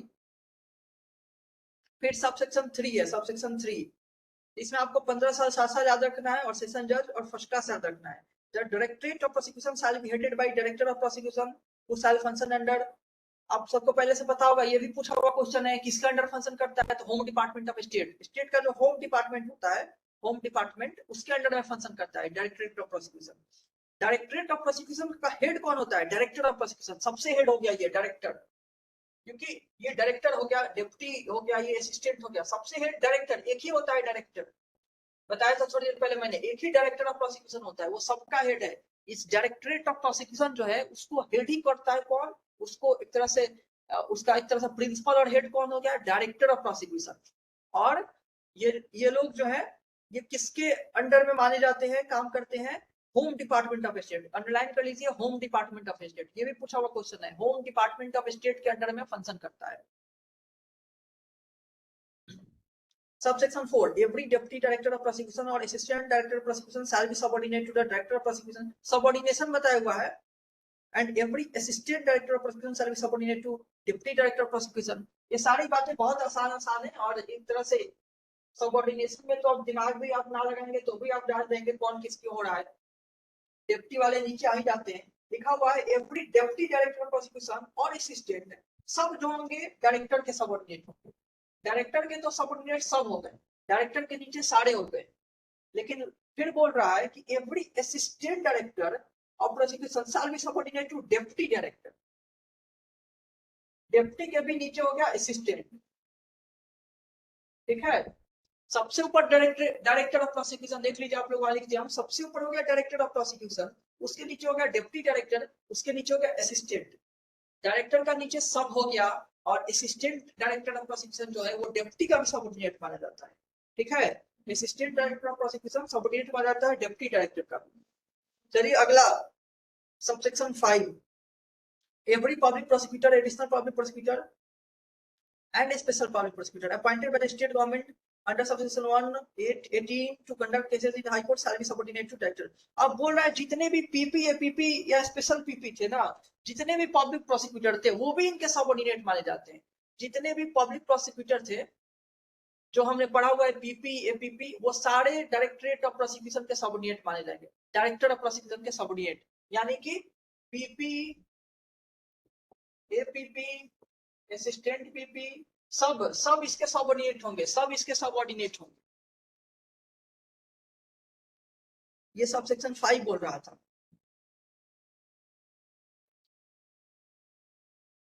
PP APP and special PP भी है, स्पेशल पीपी सब सबऑर्डिनेट हो गए डायरेक्टर ऑफ प्रोसिक्यूशन के। To conduct cases in high court, to conduct cases in high court shall be subordinate to director body. High court के लिए दिया हुआ ये सेक्शन की ये पीपी एपीपी स्पेशल पीपी जो कि हाई कोर्ट के लिए अपॉइंट किए जाते हैं वो सब इसके सबऑर्डिनेट माने जाते हैं। और फिर दिया है सबसेक्शन 6 में every PP APP SPP bye the state government, ये अंडर इस section in district court, and every assistant PP shall be subordinate to deputy director of prosecution और assistant director of prosecution। State district level पे जो भी appoint हो रहे हैं, district level पे जितने भी पीपी है एपीपी है असिस्टेंट पीपी है वो किसके सबऑर्डिनेट हो गए, वो डेप्टी डायरेक्टर या असिस्टेंट डायरेक्टर के प्रोसिक्यूट हो गए, वो डेप्टी और असिस्टेंट के। डिस्ट्रिक्ट लेवल पे जो भी है पीपी एपीपी असिस्टेंट पीपी वो सारे इसके दोनों के सबऑर्डिनेट माने जाते हैं, दोनों के, क्योंकि डायरेक्टर तो पूरे स्टेट लेवल का हाई हो गया, सबसे हाईएस्ट। हाई कोर्ट वाले भी इसके सबऑर्डिनेट माने जाते हैं और डिस्ट्रिक्ट वाले इन दोनों के भी सबऑर्डिनेट माने जाते हैं, इन दोनों के भी सबऑर्डिनेट डिस्ट्रिक्ट वाले हो गए। ये सब नहीं पूछता है उतना। सबसेक्शन 6 हो गया ये। Subsection 7, the power functions of directorate of prosecution, देखिए इंपॉर्टेंट है, सबसेक्शन 7 में पावर दिया हुआ है, पावर फंक्शन क्या काम है इनका, क्या काम है, वैसे भी मैंने स्टार्टिंग में ही बताया था कि बीएनएसएस बनाते समय एक काम को ध्यान रखा गया है कि जो प्रोसीजर है वो थोड़ा फास्ट हो, मतलब डिस्पोजल ऑफ केसेस थोड़ा फास्ट हो, इस पे ध्यान दिया गया है। तो देखिए यहाँ भी मिलेगा आपको, power and functions of directorate of prosecution, director of prosecution shall be to monitor cases in which the offenses are punishable for 10 years or more, underline कर लीजिए 10 years or more को, 10 years or more को, or with life imprisonment or with death। 10 years or more में आप सभी अपने आप जान जाएंगे कि लाइफ और डेथ दोनों आ रहा है। to expedite the proceeding and to give opinion on filing of to expedite को भी आप अंडरलाइन कर लीजिए। क्या काम है इनका, डायरेक्टर ऑफ प्रोसिक्यूशन का क्या काम है, इनका काम है कि मॉनिटर करे उन ऑफेंसेस को जिनका सजा 10 साल या उससे ज्यादा है, और कैसे तेजी में उस पे काम हो, कैसे तेजी में, टू एक्सपेडिएट मतलब फास्ट कैसे वो पूरा हो प्रोसेस, जो भी प्रोसीजर है वो फास्ट कैसे केस डिस्पोज हो, उस पे काम करना है इनको, इसको डायरेक्टर ऑफ प्रोसिक्यूशन। तो डायरेक्टर ऑफ प्रोसिक्यूशन का काम बताया हुआ है मॉनिटर करना है वो केसेस जिसके लिए सजा 10 साल या उससे ज्यादा हो, 10 साल या उससे ज्यादा हो। अब सबसेक्शन 8 में ये भी पावर फंक्शन दिया हुआ है डिप्टी डायरेक्टर का। डिप्टी डायरेक्टर ऑफ प्रोसिक्यूशन का क्या काम है, ये भी काम है इनका मॉनिटर करना वो केसेस, वो ऑफेंसेस जिनका सजा 7 साल या उससे ज्यादा है, 7 years और मोर, 7 years और मोर, वो डायरेक्टर ऑफ प्रोसिक्यूशन या डिप्टी डायरेक्टर ऑफ प्रोसिक्यूशन का फंक्शन दिया हुआ है। 7 years और मोर, लेकिन 10 साल से, क्योंकि 10 साल से कम, 10 साल से ज्यादा तो डायरेक्टर वाला का काम हो गया, तो 10 साल से कम, 7 साल से ज्यादा। For ensuring their expedient disposal, same यही बात है ताकि फास्ट डिस्पोजल ऑफ केसेस हो। ठीक है, तो 7 में हो गया कि डायरेक्टर ऑफ प्रोसिक्यूशन का क्या काम है कि 10 साल से ज्यादा के जो भी ऑफेंसेज हैं उनको देखिए और कैसे फास्ट डिस्पोजल हो उस पर काम कीजिए। फिर सबसेक्शन 8 में दिया हुआ है कि डिप्टी डायरेक्टर ऑफ प्रोसिक्यूशन का क्या काम है कि जो 7 साल से ज्यादा और 10 साल से कम वाले ऑफेंसेज हैं उसको देखिए, मॉनिटर कीजिए और उनका फास्ट डिस्पोजल कैसे उस पर वर्क कीजिए। सबसेक्शन 9 में दिया हुआ है असिस्टेंट वाले का क्या काम है, असिस्टेंट डायरेक्टर ऑफ प्रोसिक्यूशन का क्या काम है। डायरेक्टर हो गया, डिप्टी हो गया, अब असिस्टेंट, असिस्टेंट का क्या काम है जो तीसरे नंबर पे आ रहा है सबसे, असिस्टेंट का काम है कि मॉनिटर करना है जो 7 साल से कम वाले हैं उनको, 7 साल से कम वाला, तो 10 साल से ज्यादा हो गया, 7 से 10 हो गया, 7 से कम हो गया। याद रहेगा आप लोगों को, पहला 10 साल से ज्यादा मेन हो गया डायरेक्टर, 7 से 10 के बीच में डिप्टी, और 7 से कम वाला हो गया असिस्टेंट, असिस्टेंट। ठीक है, ठीक है निहारिका, याद रहेगा। Yes, sir.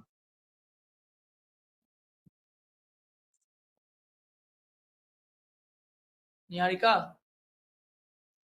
Yes, sir. Okay. Uma, यसी, Yes, sir. Okay okay. 3-4 बार बोलने का एक ही पर्पज होता है ताकि आप लोग याद वाद हो जाए थोड़ा सा, क्योंकि ये सब याद वाद बस पढ़ पढ़ के ही हो जाता है 2-4 बार। एक बार में बैठ के, कल ही मैंने बताया था, रटने की जरूरत नहीं होती है, कुछ बार रेड कर लेने से ये सब याद हो जाते हैं। तो तीनों का हमने देख लिया, 10 साल से ज्यादा, 7 से 10 के बीच में, 7 से कम। सबसे ऊपर वाले डायरेक्टर 10 साल से ज्यादा हो गया, फिर डिप्टी वाले 7 से 10 के बीच में चले गए, असिस्टेंट वाले 7 से नीचे के हो गए। काम क्या है, मॉनिटर करना है फास्ट डिस्पोजल के लिए, मॉनिटर करना है फास्ट डिस्पोजल के लिए।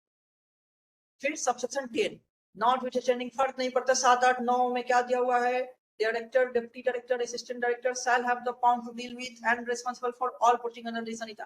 इस तरह से जनरल दिया हुआ है, जनरल काम कि और सारे काम भी करने हैं, ये नहीं कि उतना ही सीमित हो गया, और भी काम अगर जो दिए हैं संहिता में वो भी करने हैं, बीएनएसएस में और भी काम जो अगर होंगे वो भी करने हैं। ठीक है, जनरल प्रोविजन हो गया सबसेक्शन 10। सबसेक्शन 11 देखते हैं, तो other powers and functions of the director of prosecution, deputy director of prosecution, assistant director of prosecution and the areas for which each of them have been appointed shall be such as the state government may by notification। बस state को underline कर सकते हैं, state government का काम है कि वो नोटिफाई करेंगे कि क्या और करना है, किस एरिया में काम करने हैं, ये सब बस स्टेट गवर्नमेंट आप अंडरलाइन कर सकते हैं कि पावर फंक्शंस और जो अलॉट करने का सारे काम स्टेट गवर्नमेंट के पास है, इसके अलावा इसमें कुछ नहीं है, स्टेट गवर्नमेंट को बस अंडरलाइन कर लीजिए। सबसेक्शन 12, तो provision of this section shall not apply to advocate general of the state। ये भी पूछा हुआ क्वेश्चन है, किस पे नहीं अप्लाई होती है advocate general of state. Directorate of prosecution के जो प्रोविजंस है, मतलब इस सेक्शन के जो प्रोविजन है सेक्शन 20 का डायरेक्टरेट ऑफ प्रोसिक्यूशन का, ये किस पे नहीं अप्लाई होता है, एडवोकेट जनरल ऑफ स्टेट को। एडवोकेट जनरल फॉर स्टेट होते हैं ना, किस आर्टिकल में दिया हुआ है, कॉन्स्टिट्यूशन के किस आर्टिकल में दिया हुआ है एडवोकेट जनरल ऑफ स्टेट से रिलेटेड प्रोविजन, कॉन्स्टिट्यूशन में ही दिया हुआ है ना, एडवोकेट जनरल, अटॉर्नी जनरल, ये सब एडवोकेट जनरल स्टेट्स में होते हैं, उनका भी काम होता है स्टेट का मदद करना, जो भी लीगल मैटर्स होते हैं ना, लीगल अफेयर्स, उस पे स्टेट का मदद करना है। ये किसका काम है? एडवोकेट जनरल फॉर स्टेट का है। किसको याद है किस आर्टिकल में दिया हुआ एडवोकेट जनरल की बातें? यसी, निहारिका, उमा,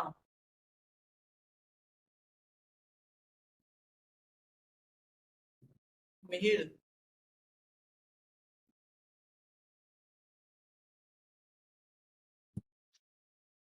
कोई बात नहीं, बता देता हूँ, आप लोग लिख सकते हैं वहां पे 165 में दिया हुआ है, आर्टिकल 165 स्टेट वाला शुरू होता है ना, उसके बाद कुछ आर्टिकल के बाद है article 165 of the constitution talks about advocate general for state, advocate general for state के बारे में। उसमें वही दिया हुआ है कि advocate general of state governor appoint करता है और क्या काम करता है, स्टेट को मदद करना है, जो भी लीगल अफेयर्स है उस पे।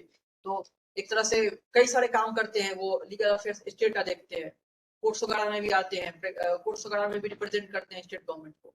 तो ये इस एम्बिट से बाहर है, इस एम्बिट से ये बाहर है, इसलिए लिखा हुआ है the provision of this section shall not apply to the advocate general for state while performing the function of a public prosecutor. जब advocate general for state public prosecutor का काम करेगा, हाई कोर्ट में रिप्रेजेंट करता है state को, advocate general जो है हाई कोर्ट में स्टेट को रिप्रेजेंट करता है, तो उस जब ये कर रहा होगा तो इसके एम्बिट से बाहर है।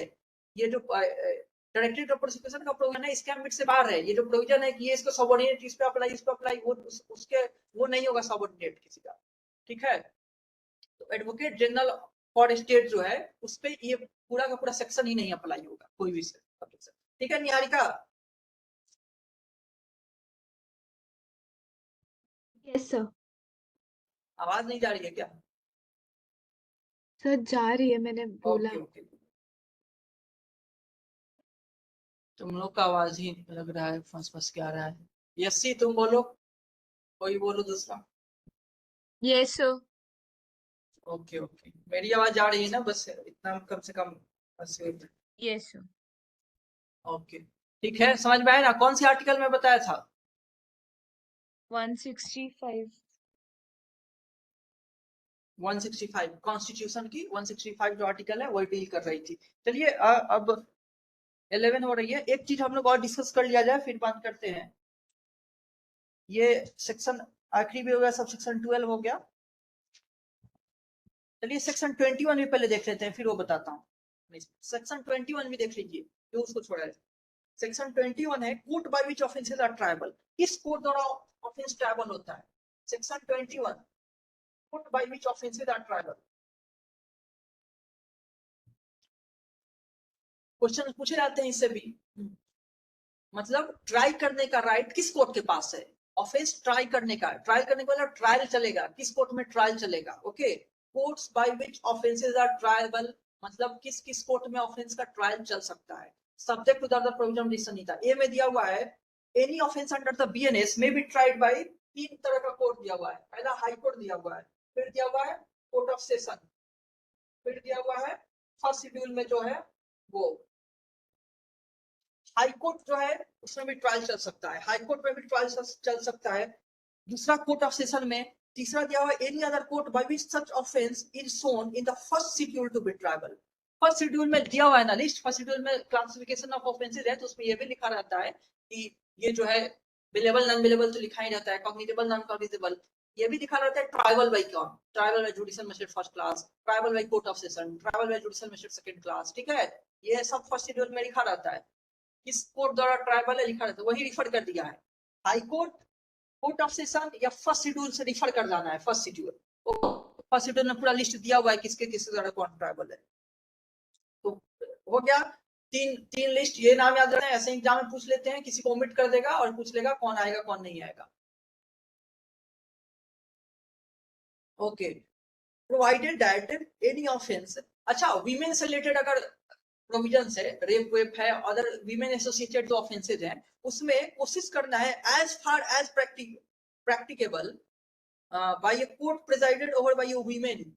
ऐसी कोर्ट में होगी ट्रायल जो कि वीमेन प्रेसाइड कर रही हो, मतलब वीमेन जज हो, वीमेन जज या वीमेन मजिस्ट्रेट हो। ओके, अगर फीमेल सेंट्रिक कोई ऑफेंस है फीमेल से रिलेटेड ऑफेंस है, फॉर एग्जांपल रेप हो गया, अदर सेक्सुअल ऑफेंसेस हो गए, उसका ट्रायल ऐसे कोर्ट में देगा जिसको प्रिजाइड कर रही हो विमेन ऑफिसर, मतलब विमेन जज हो, विमेन मजिस्ट्रेट हो, ठीक है।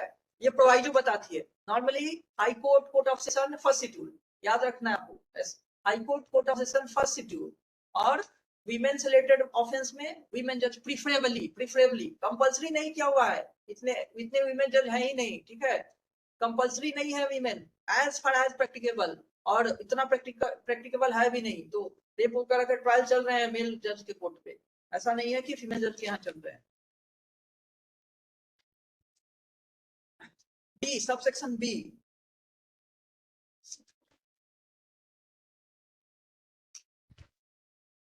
Any offence under any other law. अब अदर लॉ, ये तो बीएनएस का था, बीएनएस के अंडर था, बीएनएस मतलब IPC. Any offence under any law, कोई और लॉ में अगर कोई ऑफेंस है तो उसका ट्रायल किसके पास चलेगा? अगर उस लॉ में किसी का दिया हुआ है नाम, उसके पास चलेगा। कुछ लॉज में ऑफेंसेस बताए गए रहते हैं ना कि हाँ ये ऑफेंस है, ये पनिशेबल है, वहां लिख भी दिया गया कि ट्रायल होता है इस कोर्ट में ट्रायल चलेगा। तो स्पेशल लॉ, कोई भी special local law, other laws है, उसमें मेंशन्ड है कोई कोर्ट, उसमें ट्रायल चलेगा। अगर नहीं मेंशन्ड है देन व्हाट, फिर दिया हुआ है देन हाई कोर्ट या any other court by which such offence is shown in the first schedule tribal. उस तरह का ऑफेंस जो फर्स्ट शेड्यूल में, उस नेचर का ऑफेंस को फर्स्ट शेड्यूल में जो दिया गया है किसी कोर्ट द्वारा ट्राइबल, उसी कोर्ट में चलेगा। हाई कोर्ट में चल सकता है या इसमें फर्स्ट शेड्यूल में उस तरह का ऑफेंस को जिस कोर्ट द्वारा ट्राइबल बनाया गया उसमें चल सकता है, या इन दोनों के ऊपर अगर उस स्पेशल लॉ में किसी का नाम दिया हुआ है किस कोर्ट में चलेगा, उस कोर्ट में चलेगा। अगर नहीं दिया हुआ है तब ये दिया हुआ है ऑप्शन। ओके, तो ये तो हो गया ट्रायल किस में चलता है, ऑफेंसेस का ट्रायल किस कोर्ट में चलता है। आइए हम लास्ट चीज देखते हैं आज की क्लास के लिए, वो है पनिशमेंट का राइट। इसको कितना पनिशमेंट देने का, sentences which courts may pass। चलिए बताते चलिए, सुप्रीम कोर्ट कितना सेंटेंस दे सकता है? निहारिका बोलो, सुप्रीम कोर्ट कितना सेंटेंस दे सकता है? हाउएवर हाई कोर्ट से स्टार्ट करना चाहिए था, पर फिर भी सुप्रीम कोर्ट कुछ भी। हाई कोर्ट, आवाज आ रही है मेरी? Yes sir. Sir high court भी हाँ। एनी सेंटेंस दे सकता है। ओके, हाई कोर्ट भी एनी दे सकता है। चलिए अब आइए session court. Session court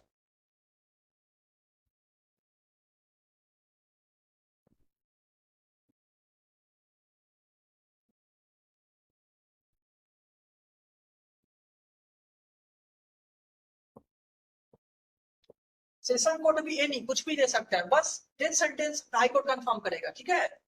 supreme court any हो गया, हाई कोर्ट एनी हो गया, सेशन कोर्ट भी एनी हो गया। सेशन कोर्ट सारी सजा देने के लिए कॉम्पिटेंट है। Session court is completely competent, capable to pass on और to impose any kind of sentence, any kind of.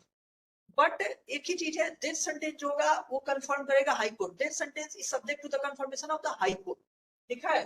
Death sentence high court confirm करेगा, एक ही है। अब बताइए, जो चीफ वाले होते हैं, चीफ चाहे जुडिशियल मजिस्ट्रेट हो, एमएम हो, मेट्रोपॉलिटन मजिस्ट्रेट हो,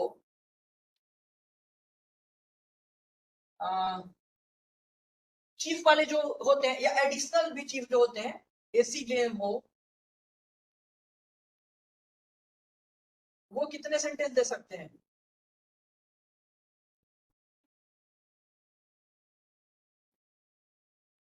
इसको ऐसे लिखता हूं, नहीं तो पता चलेगा कोई कंफ्यूज हो जाएगा। चीफ जुडिशियल मजिस्ट्रेट, फिर चीफ मेट्रोपॉलिटन मजिस्ट्रेट, या एसीजे, या एससीएमएम। मैंने लिखा है chief judicial magistrate, chief metropolitan magistrate, additional chief judicial magistrate, additional chief metropolitan magistrate. कई बार मैंने बोला हुआ है चीफ का और एडिशनल वाले का बराबर ही होता है, सेशन का एडिशनल सेशन का बराबर ही होता है।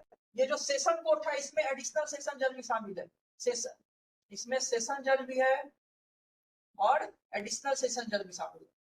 एडिशनल सेशन आप सबको पता ही है, कितनी बार डिस्कशन हो चुकी है। सेशन जज भी यही दे सकता है, एडिशनल सेशन जज भी दे, कुछ भी दे सकता है इंक्लूडिंग डेथ। यहाँ पे चीफ जुडिशियल मजिस्ट्रेट है, चीफ मेट्रोपॉलिटन मजिस्ट्रेट है, एडिशनल चीफ मेट्रोपॉलिटन मजिस्ट्रेट या एडिशनल चीफ जुडिशियल मजिस्ट्रेट। ये लोग कितने तक दे सकते हैं? निहारिका या यसी, जिसको भी याद है बताइए। यसी, निहारिका, उमा।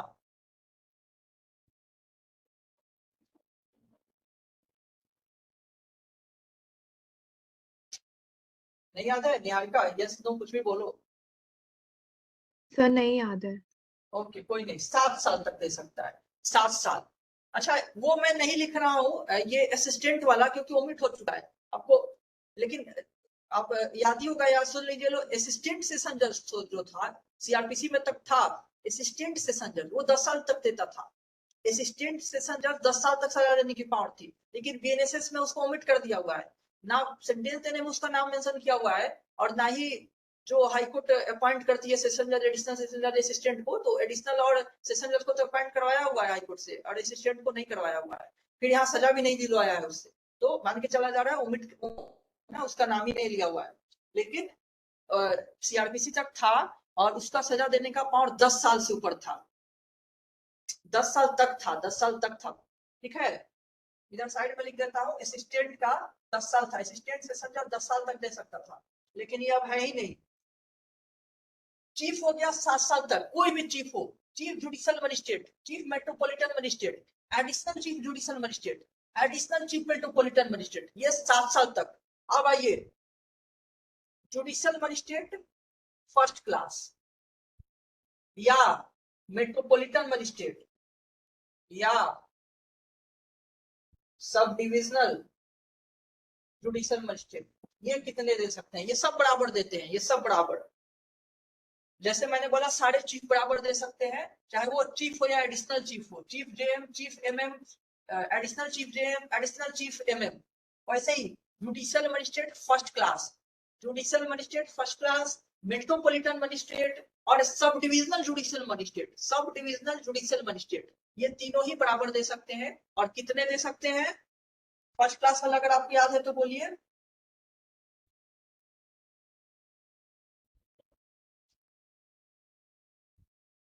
तीन साल तक का सजा दे सकते हैं, 3 इयर्स तक का सजा दे सकते हैं, अब 50,000 तक का फाइन दे सकते हैं, या अब कम्युनिटी सर्विस भी दे सकते हैं। कम्युनिटी सर्विस पहले ही क्लास में मैंने बताया था कम्युनिटी सर्विस के बारे में, पहले या दूसरे जिसमें भी। कम्युनिटी सर्विस जो है आया है ना, नया मोड ऑफ पनिशमेंट आया हुआ है, जिसमें काम करवा दिया जाता है बिना पैसे दिए, बिना आपको रिम्यूनरेशन दिए काम करवा लिया जाएगा, ताकि आपको जेल ना भेजा जाए। जेल का स्टिग्मा से भी अटैच नहीं हुए आप, स्टिग्मा भी नहीं लगा आप पे, और आपसे काम भी करवा लिया गया और आपको सुधरने का मौका दिया जा रहा है पहली बार अगर आपने किया हुआ है तो। कम्युनिटी सर्विस भी ठीक है, लिख लीजिए आप लोग इसमें 3 इयर्स तक का पनिशमेंट, 50,000 तक का फाइन या कम्युनिटी सर्विस, ये 3 तरह का पनिशमेंट देने का राइट है JM first class, judicial magistrate first class को, या मेट्रोपॉलिटन मजिस्ट्रेट को। पहले भी बताया हुआ मैंने, मेट्रोपॉलिटन मजिस्ट्रेट को तो तुमने जवाब भी दिया था स्टार्टिंग में, आज ही का क्लास में साथ मैंने पूछा था कि मेट्रोपॉलिटन मजिस्ट्रेट को बराबर माना जाता है। मेट्रोपॉलिटन मजिस्ट्रेट को जेएम फर्स्ट क्लास के बराबर माना जाता है, सेकंड क्लास नहीं, फर्स्ट क्लास। इसलिए देखो सजा में भी बराबर है, जेएम फर्स्ट क्लास और एमएम बराबर सजा दे रहा है। उसी तरह सब डिविजनल जुडिशियल मजिस्ट्रेट भी। तो ये सब लोग मिलकर कितने देर रह सकते हैं? मैक्सिमम 3 साल तक का सजा दे सकते हैं, जेल 3 इयर्स तक का जेल, 50,000 तक का फाइन, 50,000, 10,000 नहीं बढ़ा दिया है, 50,000। कम्युनिटी सर्विस पनिशमेंट जो है वो भी दे सकते हैं। अब ये वाला पोर्शन दिख रहा है यहाँ अगर लिख रहा हूं तो यस सर। बोलो। ठीक है, JM second class, JM second class कितना दे सकता है? जुडिशियल मजिस्ट्रेट सेकेंड क्लास कितना दे सकता है? ये 3 साल इसमें था, इसमें 1 ईयर था, 1 साल तक का सजा, 1 साल तक का सजा, और पहले 5,000 तक का इसका फाइन था, फाइन बढ़ाकर कर दिया है 10,000। कम्युनिटी सर्विस इसमें भी है, तो 1 ईयर 10,000 कम्युनिटी सर्विस। हालांकि इसको भी मैं लिख कर भेज दूंगा, अगर ब्लड आ रही होगी तो भी ब्लड देगा। जेएम सेकेंड क्लास 1 साल तक का फाइन, सॉरी 1 साल तक का सजा, 1 साल तक का फाइन क्या होता है? 1 साल तक की सजा, 10,000 रुपए तक की फाइन, और या कम्युनिटी सर्विस, ये सब में से कुछ दे सकती है। आइए समराइज करते हैं। सुप्रीम कोर्ट कुछ भी, हाई कोर्ट कुछ भी, सेशन कोर्ट भी कुछ भी। सेशन कोर्ट में सेशन जज, एडिशनल सेशन जज दोनों आते हैं। ये सब कुछ भी कर सकते हैं, कुछ भी सजा दे सकते हैं। बस एक ही है कंडीशन कि death sentence high court confirm करेगी। चीफ वाले, सारे चीफ वाले जितने चीफ हो सकते हैं, चाहे वो एडिशनल चीफ ही क्यों ना हो, वो 7 साल तक का सजा दे सकते हैं। फाइन कुछ भी, ठीक है, इसे फाइन नहीं लिखा हो, इस सब में एनी में फाइन कुछ भी हो है ना, बट एक्सेसिव नहीं होनी चाहिए, शैल नॉट बी एक्सेसिव, वो सब हम लोग पढ़े हुए हैं। तो चीफ वाला 7 साल तक का सजा। और first class JM, first class, चाहे वो जेएम स्पेशल जेएम भी क्यों ना हो, JM include special JM of first class. मैंने बताया था judicial magistrate first class, special judicial magistrate भी फर्स्ट क्लास होता है, वो भी यही हो गया, इसी लाइन में आ जाएगा। JM first class, metropolitan magistrate, sub divisional judicial magistrate, 3 साल तक का सजा, 50,000 तक का fine, community service. Judicial magistrate second class, 1 साल तक की सजा, 10,000 तक की फाइन, या कम्युनिटी सर्विस। कम्युनिटी सर्विस दोनों में है, इन दोनों में कम्युनिटी सर्विस है। और इसमें एनी है तो एनी में सब आते हैं। ये हो गया इतना नोट। हम लोग नेक्स्ट क्लास से अरेस्ट पढ़ेंगे, और नेक्स्ट क्लास अब होगी, ये नोट हो गया निहारिका, बताओ। अच्छा ठीक है, ठीक है। Yes sir. नेक्स्ट क्लास आज छठ स्टार्ट हो चुकी है, आज नहाए खाए था छठ का, और कल से इम्पोर्टेंट डे स्टार्ट हो गए हुए हैं। कल 5 है ना, 5, 6, 7, कल 5 है या कल 6 है? नहीं, कल 6 है, आज 5 है। 6, 7, 8, तो 9 से क्लास होगी, अब 9 से।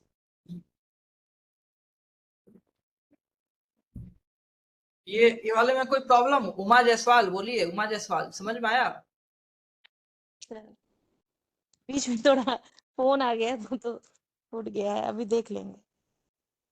अच्छा, कोई बात नहीं। ये समझ में, ऐसे समझने में कठिनाई वाली कोई चीज मोस्टली है भी नहीं, लेकिन याद करने वाली चीजें याद हो जानी चाहिए।